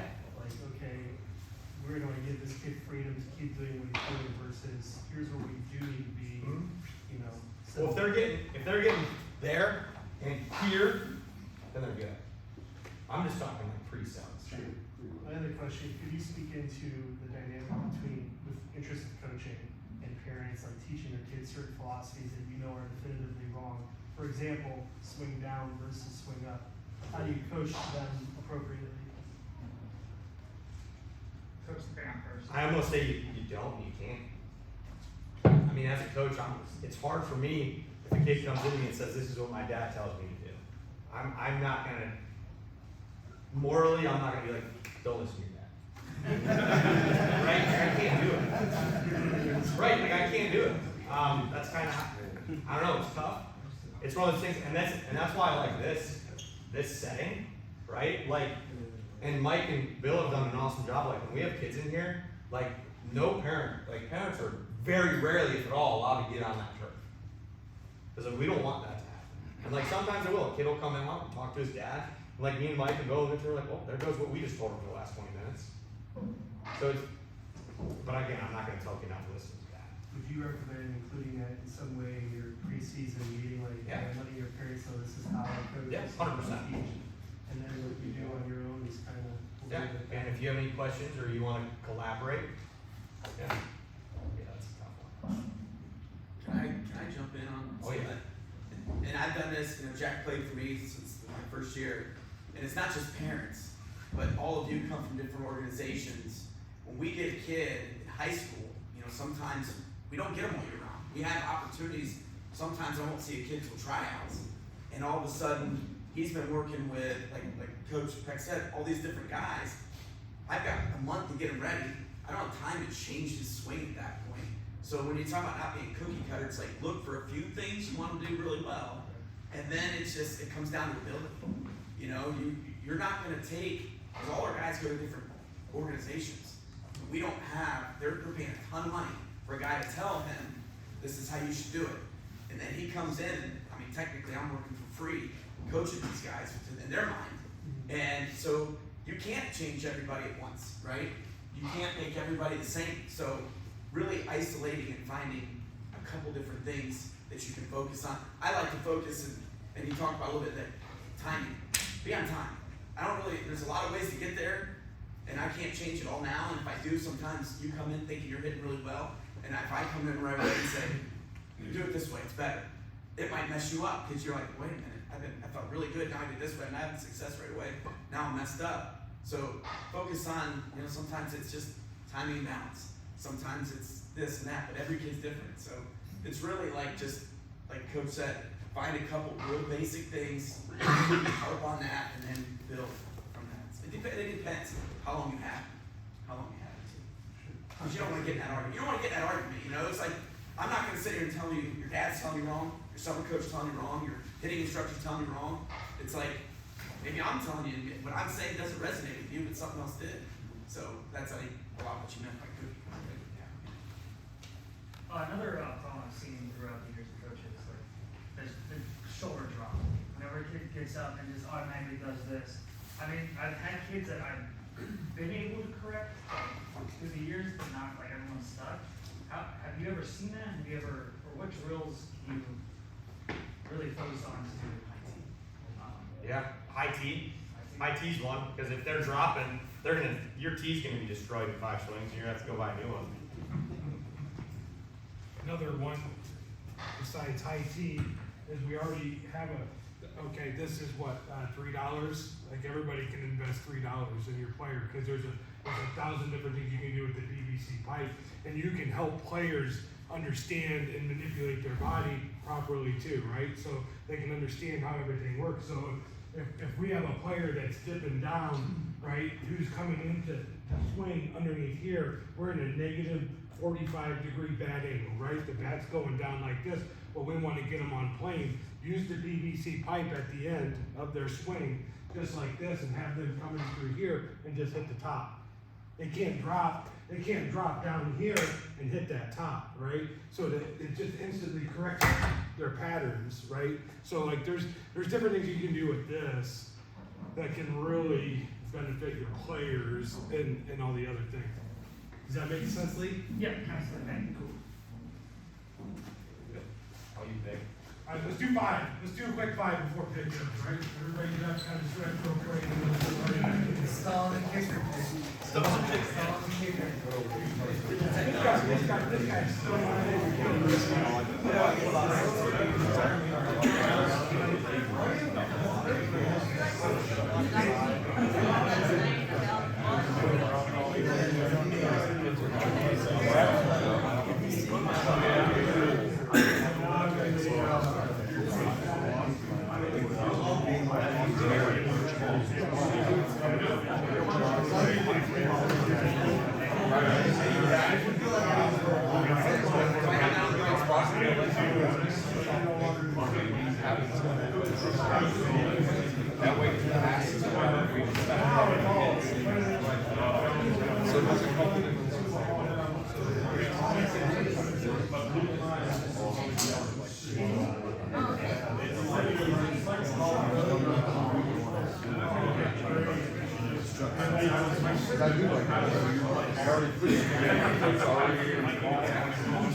Yeah, so he's always coming, and I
Alright, so, I guess we've had, a couple good speakers already with Coach Bill and Coach Beckett. So our next speaker will be Greg Pickard. He's the head baseball coach at Wadsworth High School. So, thanks. Thank you, thanks, Mike.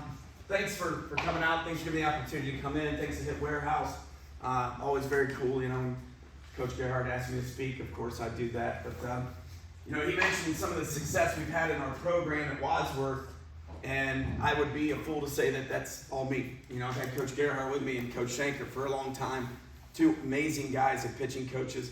That's probably, if you take anything from that any of us are saying, is surround yourself with good people. People you trust, people that are going to have the same vision as you, the same work ethic as you, people that aren't afraid to tell you when you're wrong, right? We had, I'll never forget, one of the best lines Coach Gerhard told me. We had a Suburban League stud third baseman, stud hitter, let's put it that way, but he had trouble with the glove. And after about his, 15th error that year, Coach Gerhard comes over to me and goes, the next error he makes in the field, that's your fault. Because I kept putting him there, right? So it's important to have coaches that aren't going to be just yes men, that you can work with, you can communicate with, that you can work together with on coming up with a plan. So when he asked me to speak, I said, what would you like me to speak about? And he said, anything you want. Anything you want. So I thought, you know, one of the biggest things that I go and listen to when I go to clinics and whatnot and try to build is culture. And culture can mean a lot of different things, you know. It can mean, the hardest part is figuring out what it is. So what is culture? And it's different at every level, okay? But when I think of it, I think of this group right here. And it's unique with this group. This is 2015. This team, as juniors and seniors, had a combined record of 49-3. 49-3. And this senior year, here, they were 27-0 until we ran into Walsh with 8 Division I players, unfortunately.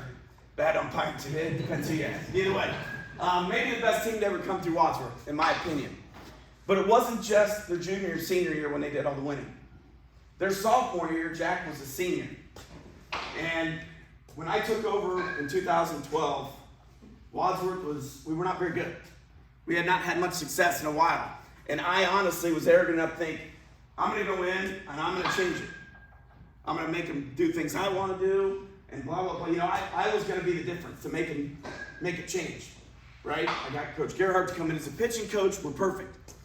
Problem is, Coach Gerhardt inherited about 8 innings of varsity baseball. We had no pitching, right? We had very few lettermen. Jack might have been one of the only few lettermen we had coming back as a junior. We were not very good. We won 9 games that year. And the next year, we had a big change because this group, they were freshmen my first year. And we had a decision to make. We had a decision to make where were we going to go young and get rid of a lot of seniors, or were we going to let the seniors have an opportunity to win a position or lose a position? And we went with giving the seniors the opportunity. And one of the most impressive parts about this group was that the majority of them were probably talented enough as sophomores to go up and play varsity baseball. And they got stuck on JV all year. Not because they weren't good enough, but because we were winning. The seniors did their job. The seniors bought into what we were trying to get to do. They worked really, really hard to earn an opportunity. And we were lucky enough, I don't want to say smart enough, lucky enough that it worked. Because it paved the way for a long period of time. And then this group took over as juniors, and we kept winning. So, culture, is it everything that a head coach builds? Absolutely not. It's the characters of the kids you have in your program. It's the character of the kids that you're going to have to work with. And it's a lot of luck. Just like baseball, it's a lot of luck. Because sometimes you do things thinking it's 100% going to work, and it doesn't. And sometimes you do something and it does, and it paves the way. Okay? So what we're talking about with culture is, I go and listen to a lot of guys talk about this. One of the first things we go to the coaches clinic and a guy's speaking on it, I go. And Mike Diggins is the coach at Denison University. I listened to him speak. And he basically summed up that you get what you create. And that hit with me because when you start thinking about it, it's like, well, I thought I knew exactly what I wanted to create. But it didn't work necessarily. And then when we kind of did something on a whim, it worked. So how do you get to that point? So I spent a lot of time trying to figure out how do you get to the point of, all right, I know what I want to create. How do I get there? The how is really, really important. So this guy's really good, by the way. If you ever get an opportunity to hear him speak, do it. I get a weekly email from him. Mike Deacon, check him out. He's got a lot of good stuff. He's got a book out too. So I think, looking back, when talking about culture, how did we really establish it at Wadsworth? And I think it starts in practice. As Coach Gerhardt said, you practice more than you play. And the way you practice is really, really, really important. You have to set the tone in practice. My son came up playing, he's a sophomore now. But I've watched him, he's played in travel ball, he's played in rec ball, he's done it all. He's played on some good travel ball teams, and I went and watched practice. And I sit and what is it? Well, we get together, we throw. Coaches talk. And then we're going to get together, we're going to talk about, all right, coaches are going to pitch, kids are going to hit, get 3 hitters, everybody else get out in the field, get a position, and that's it, right? And I'm sitting there going, wait a minute. This is travel baseball. It's just literally like show up and throw. So how are we going to make it better, right? So I thought about what makes an effective practice. Because really, ultimately, that's what we have the time to do stuff. In a game, you can try to teach as much as you want, but it's practice where you can really teach. So you gotta know what you want to accomplish. You can't go into each practice thinking you're gonna solve everything, right? Have a couple small goals. Your practice plan is the how you want to accomplish what you want to do. Okay, so have a plan. It doesn't have to be super elaborate. It can be written on a note card. 4 or 5 things. This is what we're going to do, then we're going to go to this, then we're going to go to this, and however you want to do it. Keep it fast-paced and organized. A lot of this stuff I know Coach Gerhardt, said already, and some of it will be repeated. Limit the downtime and make players accountable. So how can you do all that in an hour and a half session, right? I mean, if you guys are coaching youth guys, if you go over an hour and a half, I think you're going to lose them. 2 hours is probably way too much time. So keep it fast-paced, keep it moving, and you know what? If you didn't get to something, get it next time. It's not the end of the world. Okay, so keep things moving. I got to give a quick shout out. I went to Walsh University. I played for Coach Meade, and thinking of practice, he always said, winning is a result of. And this was like his speech all the time. Winning is a result of. And really it's a result of practice. But he would say, you throw strikes because you worked on repeating your mechanics, right? You field a ground ball properly because you worked on proper footwork. You make good throws because you practice throwing the same arm slot. Like winning is a result of. And really winning is a result of practice. If you have trained for almost every position that you can be in as a player, then when it happens in the game, you're ready for it. Right? And so it's repetition. Baseball's a ton of repetition, no matter what level you're at. It's a ton of repetition, doing things over and over and over so that it becomes basically a habit. So Coach Meade just won his 900th game last year. He's been at Walsh University for 40-some years. And one of the coolest things, we just had the OHSBCA clinic, which is all the high school coaches from the state go to Columbus. And Coach Meade was there speaking. So I went to see him, and I talk to him quite often, still to this day. The one thing you'll know if you ever get to know Coach Meade is family is most important. If you were in his program, you're part of his family. And it was really cool down there. We had 13 guys, 13 high school coaches in the state of Ohio that played for him over the last 30, 40 years, whatever it was. So that was pretty cool. But anyway, he always emphasized practice is always greater than the game. And that was something that resonated with me, and then another reason probably why Bill and I have always worked so good together, because we both feel it. So going back to what we want to accomplish, these are some ways you can do this, okay? And then just real quick, forgot to mention this. I have this PowerPoint. My email's at the end if you want to copy that down. If you shoot me an email, I will send you the PowerPoint. It's going to have a lot of things you can click on and information. I'll show you some of that later, but if you want that, I will send it to you so you don't have to write everything down. So what do you want to accomplish? Short-term, long-term. You know, you're looking at a high school. I look at it related to a high school. If you guys we know who we have coming back, right? So we've already worked on our long-term goals. We've been working on that for a while. You know, we know who we have coming in. You guys might not yet. You might not have had tryouts yet. So really, when your long-term might be just one season, okay? Where mine is really this season, looking at next. I mean, as soon as the season ends, we already start drawing lineups for next year. Start looking at people and things like that. So long-term's really that season you're in. And when it comes to creating that, you don't want to do it all yourself, right? I can come in and say, this is our goal, guys. This is what we're going to do.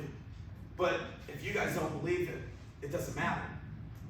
Same thing with you guys might come in and say, we're going to win the league this year. Well, we're returning one guy on the mound, and we've got like 4 or 5. That might not be realistic. Let's do baby steps. You know, let's start smaller. So you got to really work together. First, I think you work with your coaches to figure out what you want to accomplish. Then you work with your players and let them be involved in the process of what you want to accomplish. Then it's really your job as the coach to kind of make the short term end up meeting the long term, hopefully, or at least put them in position to meet the long term. So really, what you're talking about, the want, we all want to be successful, but how are we going to do it? And I think as coaches, that's our job. We help show them this is what you need to do if this is where you want to get to. It's not just going to happen. All right, so you got to really work on that. Practice planning. This is an example of my practice plan. I send this to my coaches day before, day of, whatever, but before practice every day. Does not have to be that elaborate. And there's days that maybe I don't get to the whole thing. I might just write down a few things for myself and tell them when I get there. If I'm busy at school and I don't have a planning period that day and I can't type out exactly what I want, I might just jot a few things down at lunch, put it in my pocket, show them and tell them when we get there. That's it. But make sure you have a plan. Don't go into it, but what do you guys want to do today? Let's just swing it. Because then the bottom line is they're going to know, right? If you show up unprepared, your kids know. And if you're not coming in prepared, well, why should they? All right, so you want to make sure they're ready. But when you're creating a plan, regardless of how you do it, you want to be specific with what you want to do. Make sure you know. Don't just say, we're going to hit. Well, how are you going to hit? You're going to start hitting groups. You just got to let this guy hit. You're going to have 4 guys hit. So make sure you know what you want to do. Don't try to do too much. If you have 90 minutes, make it 90 effective minutes. Don't try to do 10 different things in 90 minutes, right? By the time you explain one drill and get them going, you're going to have to jump to the next, and then they're confused. So be specific with what you want to do and stay on schedule, right? I can tell you, we go in the gym and we're working on first and thirds and bunt defenses, and I got 10 minutes allotted for it. And we're having a bad day. We're not throwing strikes. We can't get bunts down. We're throwing the ball away. I'm getting ticked off. 10 minutes are up. All right, we got to go something else. Don't keep doing it for 30 minutes because we're not doing it right. Tomorrow is another day. We'll work on it tomorrow. We'll figure out what we did wrong. We'll get better tomorrow. But stick to the schedule. If you're off a little bit, it's there and there, but stick to the schedule. So that's kind of my advice on planning a practice. Keep it and this kind of combines 2 of the elements I talked about in effective practice. If you keep it fast-paced and organized, you're going to limit the downtime of your players. And it's really it comes with what you have available, right? Not everybody has the same stuff. We are very lucky at Wadsworth. We have very great facilities. We got indoor, we use that Y. I don't know if you've ever been to the Y. We get that after school. We have to share it with softball, so we get at least an hour in there every day. We have beautiful cages out back. If it's above 40 degrees, we can get out on the practice football field turf after track's over. So we have facilities that we can take advantage of. So we got to make sure we do that. But really, it's your job. It's your job to come up with drills, come up with plans that are going to keep things engaged, right? Coach Bill talked about baseball is slow, and I hear that a lot. You know, I teach middle school, so I say, you play baseball? No, it's too slow, it's boring. Well, it's not boring if you understand how hard baseball is. People say that about golf all the time. I don't know if any of you are golfers. I'm a golfer, right? Golf's boring. Yeah, it's boring to watch, but unless you realize how hard it is to do what those guys are doing, and you watch it, wow, that's amazing. Baseball's the same way, right? You think baseball's boring because you played right field and you didn't get a ball hit to you all game. You sat there picking dandelions. But if you're actually engaged in baseball and you're playing right field, you don't have to get a ball hit to you if you know what you're doing, if you're playing it the right way. You backed up 4 bases, right? You got some plate appearances, you moved around, you watched your teammates field ground balls, not make mistakes. You know how hard that is. So baseball can be a lot faster than what we give it. Do everything with a purpose, and today's kid, they want to know what the purpose is, right? You can't just say, oh, we're going to field ground balls, this is how I want you to do it. Most of them are thinking in their head, why? Why do I do it that way? And if you go and teach them and show them, you know, you can use video, you can use a lot of different resources, but make sure you know the purpose. And then I've learned, you guys probably have learned, you might show up to the field and you thought it would be raked and it wasn't.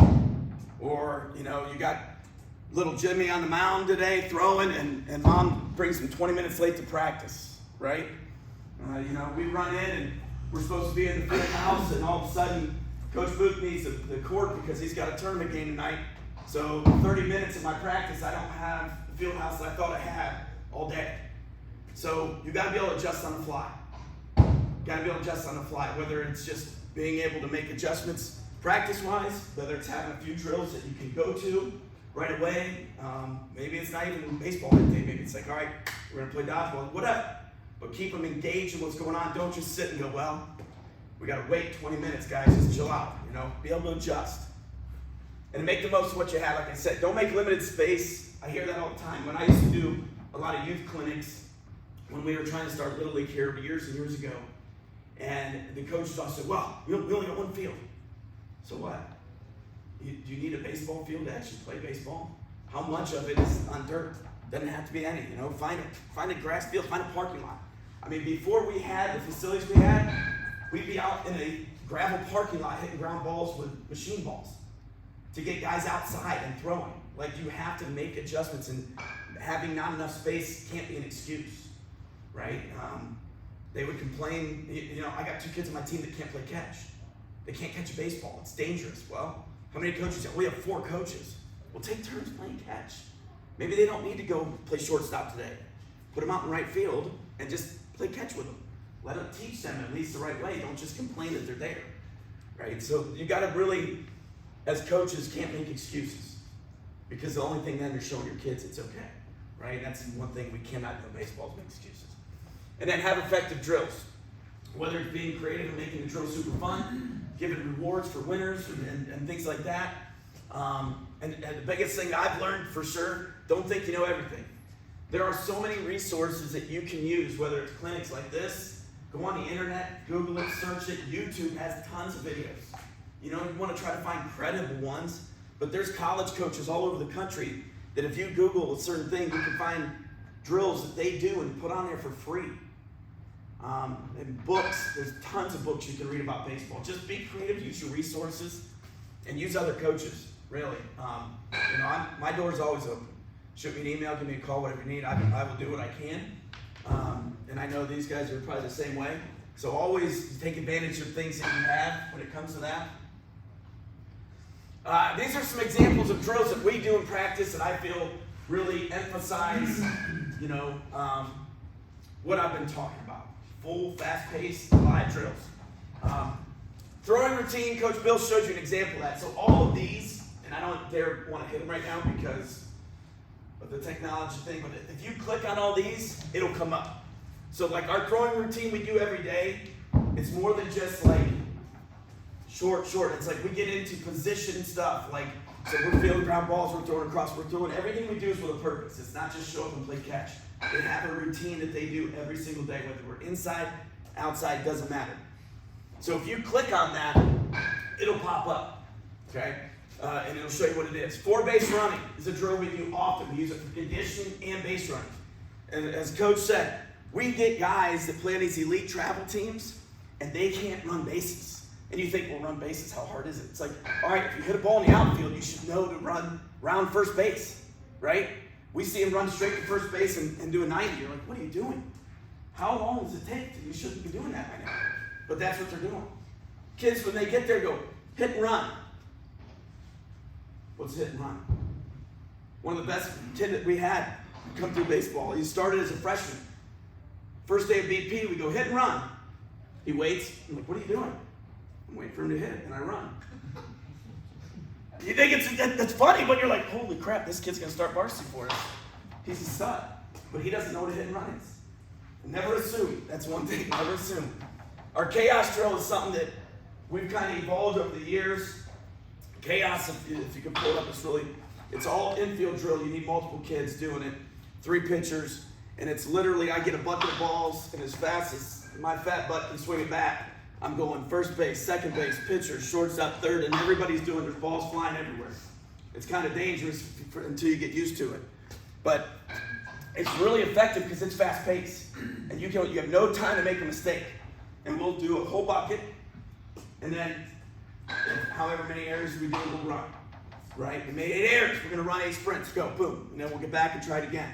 But it gets them moving. When we are done with this drill, this is always an eye-opener for freshmen because they come in and we start doing this, and they're drenched, and they're dying, and they're trying, you know, it's like, it's fast-paced. And we can literally probably hit 5 buckets of balls within 20 minutes, as long as I don't pass out from trying to swing. So, and then 7-station defense, that's another one that's not quite as fast-paced, but it covers everything that's gonna happen in the game. And then one thing I can think of is we call it the Bermuda Triangle. You've all seen those balls, right, that you hit that go right over first base. You got the first baseman running, the second baseman, the right fielder coming in. They all run, they get there, the ball drops.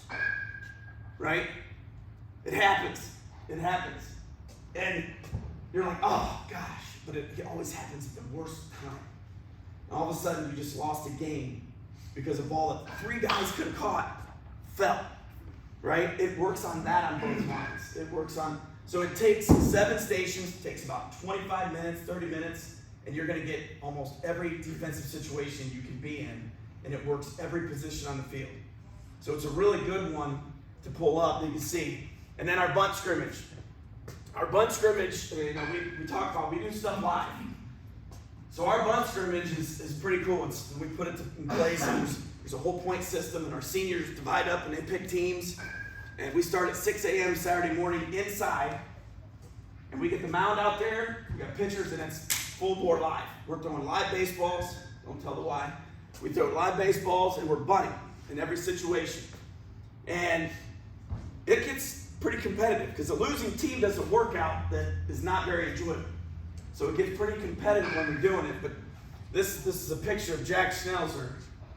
And I'm sure probably ask Jack if I use this, but it's probably the worst injury Coach Bill and I've ever seen. But it shows you can kind of see how he's got some shiners there, and that's about probably a month removed. But one of the first pitches of our bunt scrimmage, Jack took about an 88-mile-an-hour fastball in the face. And it was scary as all get out. And fortunately, he was okay. And unfortunately for Jack and the rest of those guys, that was ended up being the COVID year, which we lost his opportunity to see him play his senior year. But it gives you an example that we're not just going in and, all right, bunt it, Jimmy. We're in there throwing live fastballs, getting after it, learning how to bunt, learning how to cover bunt, doing things as live as we possibly can, making adjustments. So if you want to copy this, if you click on those, all those will come up. So you can see what you're doing and you can use those. And the accountability, this is a big one. Accountability for your players. Keep them accountable. There's some ways that we do this. We've tried to, over the years, create competition amongst players, both daily, but also in the long term, okay? And a lot of it comes down to my first year as a coach in Wadsworth. We had, I think, 86 kids try out for baseball, for freshmen, for varsity, JV, and freshmen. If you keep more than 50 total, it's really, really challenging when you're spending half the season indoors. And you only get 27 games at the varsity level if you're lucky, even less at the JV, even less at the freshman. So if you keep more than 50, 50 is a number we try to stick to, no more. If we get more than that, it gets tough. So my first year, I had to make some really challenging cuts. And I sat through a lot of parent meetings. And although they were, in my opinion, pretty obvious cuts, I learned real hard that I needed to have data to back up everything I did. Because I got called a lot of names, and I didn't have a ton to back it other than I watched a kid for 4 days, and he wasn't one of the better ones. All right, so we created a system, and I'm gonna come back and show you that just, it's a rubric, it's 1 through 8. So our tryout now is more like a showcase. If you're coming in, you're gonna do these 8 drills, and we're gonna give you a score of 1 to 8. And there's only a few of them that are subjective. Hitting, fielding are really the only subjective ones. You know, the most important one for me is strength. Because strength is not a skill. Strength is something you work for. Most of our freshmen, when they come in, they're 1s and 2s. Perfectly fine. No big deal. If they're a 1 and 2 as a sophomore, they're gone. Don't care. They're not working at it. If they're not going to work, I'm not going to invest my time in them. Right? So they have to go up. Now, most time, our top players, by the time they're seniors, usually juniors, they're 8s in strength. I mean, they're strong. And they're there because they know they have to be to compete with the rest of the guys. So it's really turned into a competition amongst the players to who's going to get the highest score. And we had a kid last year who our center fielder blew out the record out of the water. He scored 54 out of 57 points, which is absolutely unbelievable. But it shows you, and if I can pull it up, I'm afraid I'm not going to be able to go back, but that's all right. I'll just show you real quick before I click on that. The picture here is John Allen. John Allen set several records, actually broke a couple of Coach Gerhardt's records. A few years ago, he's now pitching at the University of Akron. He's probably one of the best pitchers I've had come through, if not the best, while I've been coaching there. When John Allen was a freshman, he was about 5'10", 135 pounds. Threw the ball 76 miles an hour. And that might be high, maybe not even that much.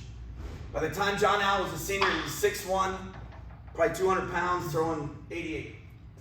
And that was everything to do with his work ethic that he built through. And it was a slow progression, right, of him moving up the ladder. But that's an example of the competition that he knew he had to do and the marks that he had to meet. So it kind of showed you. Coach Gerhardt talked about charts. We chart everything we can. If you have the opportunity, even in practice, we chart QABs, quality at bats. Quality at bats are an excellent way to spread success, right? What do we all judge success in baseball? Batting average, right? Batting average. I was 2 for 4 today. I'm hitting 500 on the season, right? But that, and then we start to, well, who's keeping score? Well, my dad does the book. Yeah, well, that figures, right? So we use QABs. I never show them their batting average. They probably look them up, and I'm sure their dad has something down and whatever. But the bottom line is QABs there's 9 ways to be successful.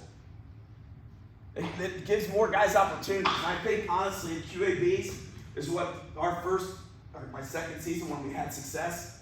You know, we didn't have many guys hit over 300, but we had guys that really bought into quality at bats, moving runners, not striking out, fighting off pitches, getting hit, right? Something as simple as not getting out of the way every once in a while, getting on base. That's huge. And then Coach Shank put together a pitching point so our guys compete on the mound as well to earn points, both in practice and games. So anytime we do live at bats, which is almost every practice, our pitchers throw live bullpens, we get live at bats, we always chart that stuff so we can keep track. So they know they're in there, in the cage. They're not just in there to try to hit dingers. They're in there to try to do a job. And if they walk, that's a good at bat. That counts. And then one of the most important things I think you do is no individual is ever bigger in a program. And that's not always the case that they think, right? High school, we get guys coming in that have maybe played together in youth, and then some of them got better than the others. They got an elite travel team. They come in, they think they're better than everybody else. They want to do their own thing. Sometimes you got to knock them down a peg because no one is better, right? And it's hard. It's hard because we can sell it all we want, but the bottom line is, and I tell my parents the same exact thing, I have them for about 2 hours a day for about 3 to 4 months. You get them at the dinner table every single night. And if you're sitting there telling them they are so much better than everybody else, what else are they going to think? They're doing no one a favor. And a lot of times those kids are not the hardest workers. So there's been years in the past where we've had to do a teammate evaluation. And sometimes it's the hard truth that people realize, maybe I'm not quite as good as I think. So that's something that's a little bit of a challenge. But our tryout results, hopefully this will work. No, that does not work. Anyway, the tryouts didn't work. You can check it out if you want. So you send me an email. That's my email right there. You want to write down, take a picture. I will send you this whole thing, and you can click on each of those, and it'll pop up and show you what it is. But the tryout results show exactly what the scores look like and whatnot. But just shoot me an email, and I will definitely share it with you. And they should all be able to pop up, and you can make copies of them and use them how you see fit. Thanks, guys. Appreciate it.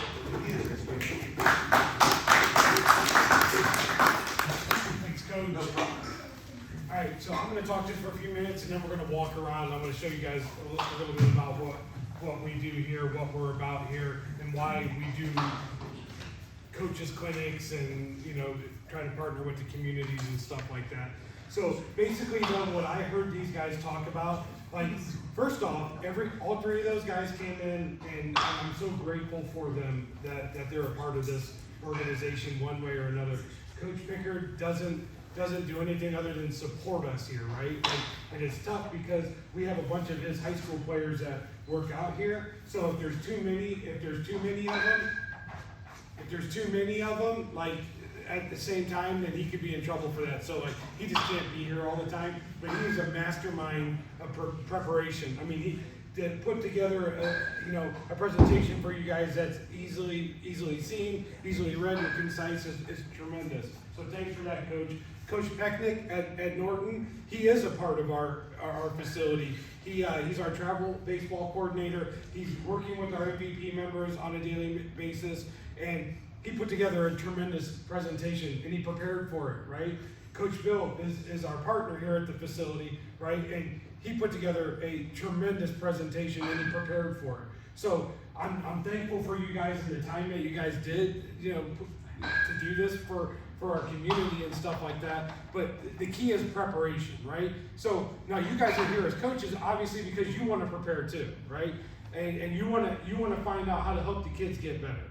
Well, I want to tell you before I do any of the shameless sales pitch stuff that I have to do, that I want to partner with you guys. I want to help you guys. We have things as low as the basement level and as high as elite can possibly be when it comes to, training here, right? So we just want to figure out ways to help you guys, no matter what it is. And it could be more conversations like this. It could be some free clinics. It could be some helpful things like that. It could be Hit 24. It could be the gym. It could be over here. It could be anything. We just want to find a way to help you guys, all right? So it was interesting to me when Coach was talking about towards the end there, strength, right? And he said he wants his guys strong and he wants to see them get strong. Well, here at the facility, we kind of look at everything based off of a triangle. And some of you guys have heard this before, and I know I get annoying repeating myself a lot, but when you look at a triangle, the most important thing on the triangle is the base, right? And so we label strength as our most important thing here at the facility. We want our athletes to be strong. Because if they're strong, chances are they're going to be able to produce enough power to hit a ball out in the infield. They're going to be able to, have enough arm care and enough whip to throw a ball by a batter. And also, they'll probably be fast. So a lot of the stronger guys are also quicker.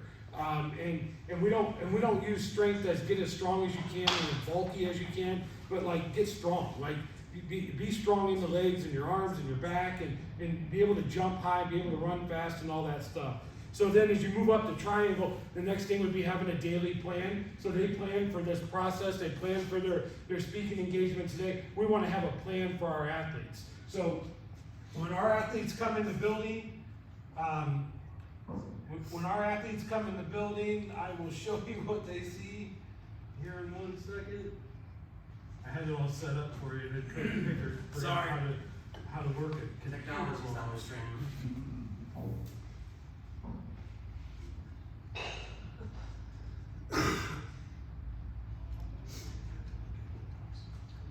So our athletes will come in the building and this will be for the Outlaws today. Now it's just a simple practice, but our catchers are gonna receive 100 baseballs off the machine. They're gonna do a 9-ball series, which is 9 baseballs laid out on the ground where they're gonna go forehand, middle, backhand, working their defense. 100 flat hit transfers. They're gonna do their arm care, their J-bands, and then hitting. We're gonna do a quality hit game where we utilize hit tracks today. It kind of judges the hitter against themselves, not everybody else. It's an internal competition as much as it is a competition against your buddies. And then we're gonna do the far cage. We're gonna do a little bit of a speed bat series, short bat. We're gonna do the quan. Obviously, we've already talked about what that is. And then top hand, bottom hand drills. All the things that we think are important. So our MVP athletes, when they come in, they walk in and this board that's over here, this TV, same things on there, their daily plan. Things that they're doing every single day. So you gotta have the plan. So strength, you have to have a good plan. And the next thing on top of that is you have to have mental preparation. You have to be mentally prepared. A lot of you guys don't know that every single Monday night, well, unless there's a holiday, we do mental training here at the facility at 7 p.m. It's free. I've never seen any of you guys here. So Mike Knoll and Seth, but that's free. You guys can just come, bring your kids to that, sit down. We've had DeLon Carter, who we'll talk about, his NFL running back, speak. We've had Nick Miller speak, who was a Major League Baseball player. We've had Akron U's coaches, Kent State's coaches. We had Oberlin's coach. We've had Stowe's coach. We've had different coaches. We're gonna have Coach Pickard come in. Hopefully he's available here in a couple weeks for us to come and talk to the kids all about mental preparation and mental training. So far everything that we talk about, we preach it, right? But we practice it too, and we provide it too. So if you have players that you think that can take advantage of that, come in and listen. You're gonna hear something different from somebody every time you walk in here. Everybody's gonna have a different way of saying things, but when you look at it at the bottom and the base of everything, these guys are all saying the same thing. They're just using different nomenclature to get that wording across. Okay, and so we have strength, we have a daily plan, we have mental training, and then next day, we gotta play some dang games, right? It's fun, so we think that games are important, so we want our kids playing games. And then at the very top of the pyramid is like lessons and tips and tricks and things like that. But they're still kind of important to do, but not the most important, right? And I think they kind of hit on that a little bit, like how do you deal with one guy teaching somebody something and you want to teach them something else?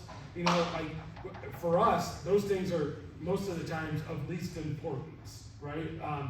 Having a lesson and providing a lesson is great, but if you're not going to come and do another lesson for another 3 weeks, what'd you do in between those lessons, right? So that's kind of what I heard from these guys today, and kind of tying it all in together. It literally forms right in line with how we run our facility and how we run everything. So if you guys don't mind, I'd like to show you guys around real quick. What's up, Ted? Did you say that was Mondays? Yeah, Mondays at 7 p.m. We have 2 or 3 more left. And then we shut it down once the high school season starts because the high school kids eat it up. We'll have 30 to 40 high school kids in here. We will consider keeping it going with different coaches and stuff like that. If we get some buy-in from our softball side of stuff and we get some buy-in from the rec leagues here, we might consider doing maybe 1 or 2 a month as we move forward. But yeah, Mondays at 7 for the next at least 3 weeks we're good. Thank you. Mm-hmm. So if you guys don't mind, you just follow me. We're just gonna walk in one little circle, and then we'll sit back down. I got a little presentation, and then we'll be out of here.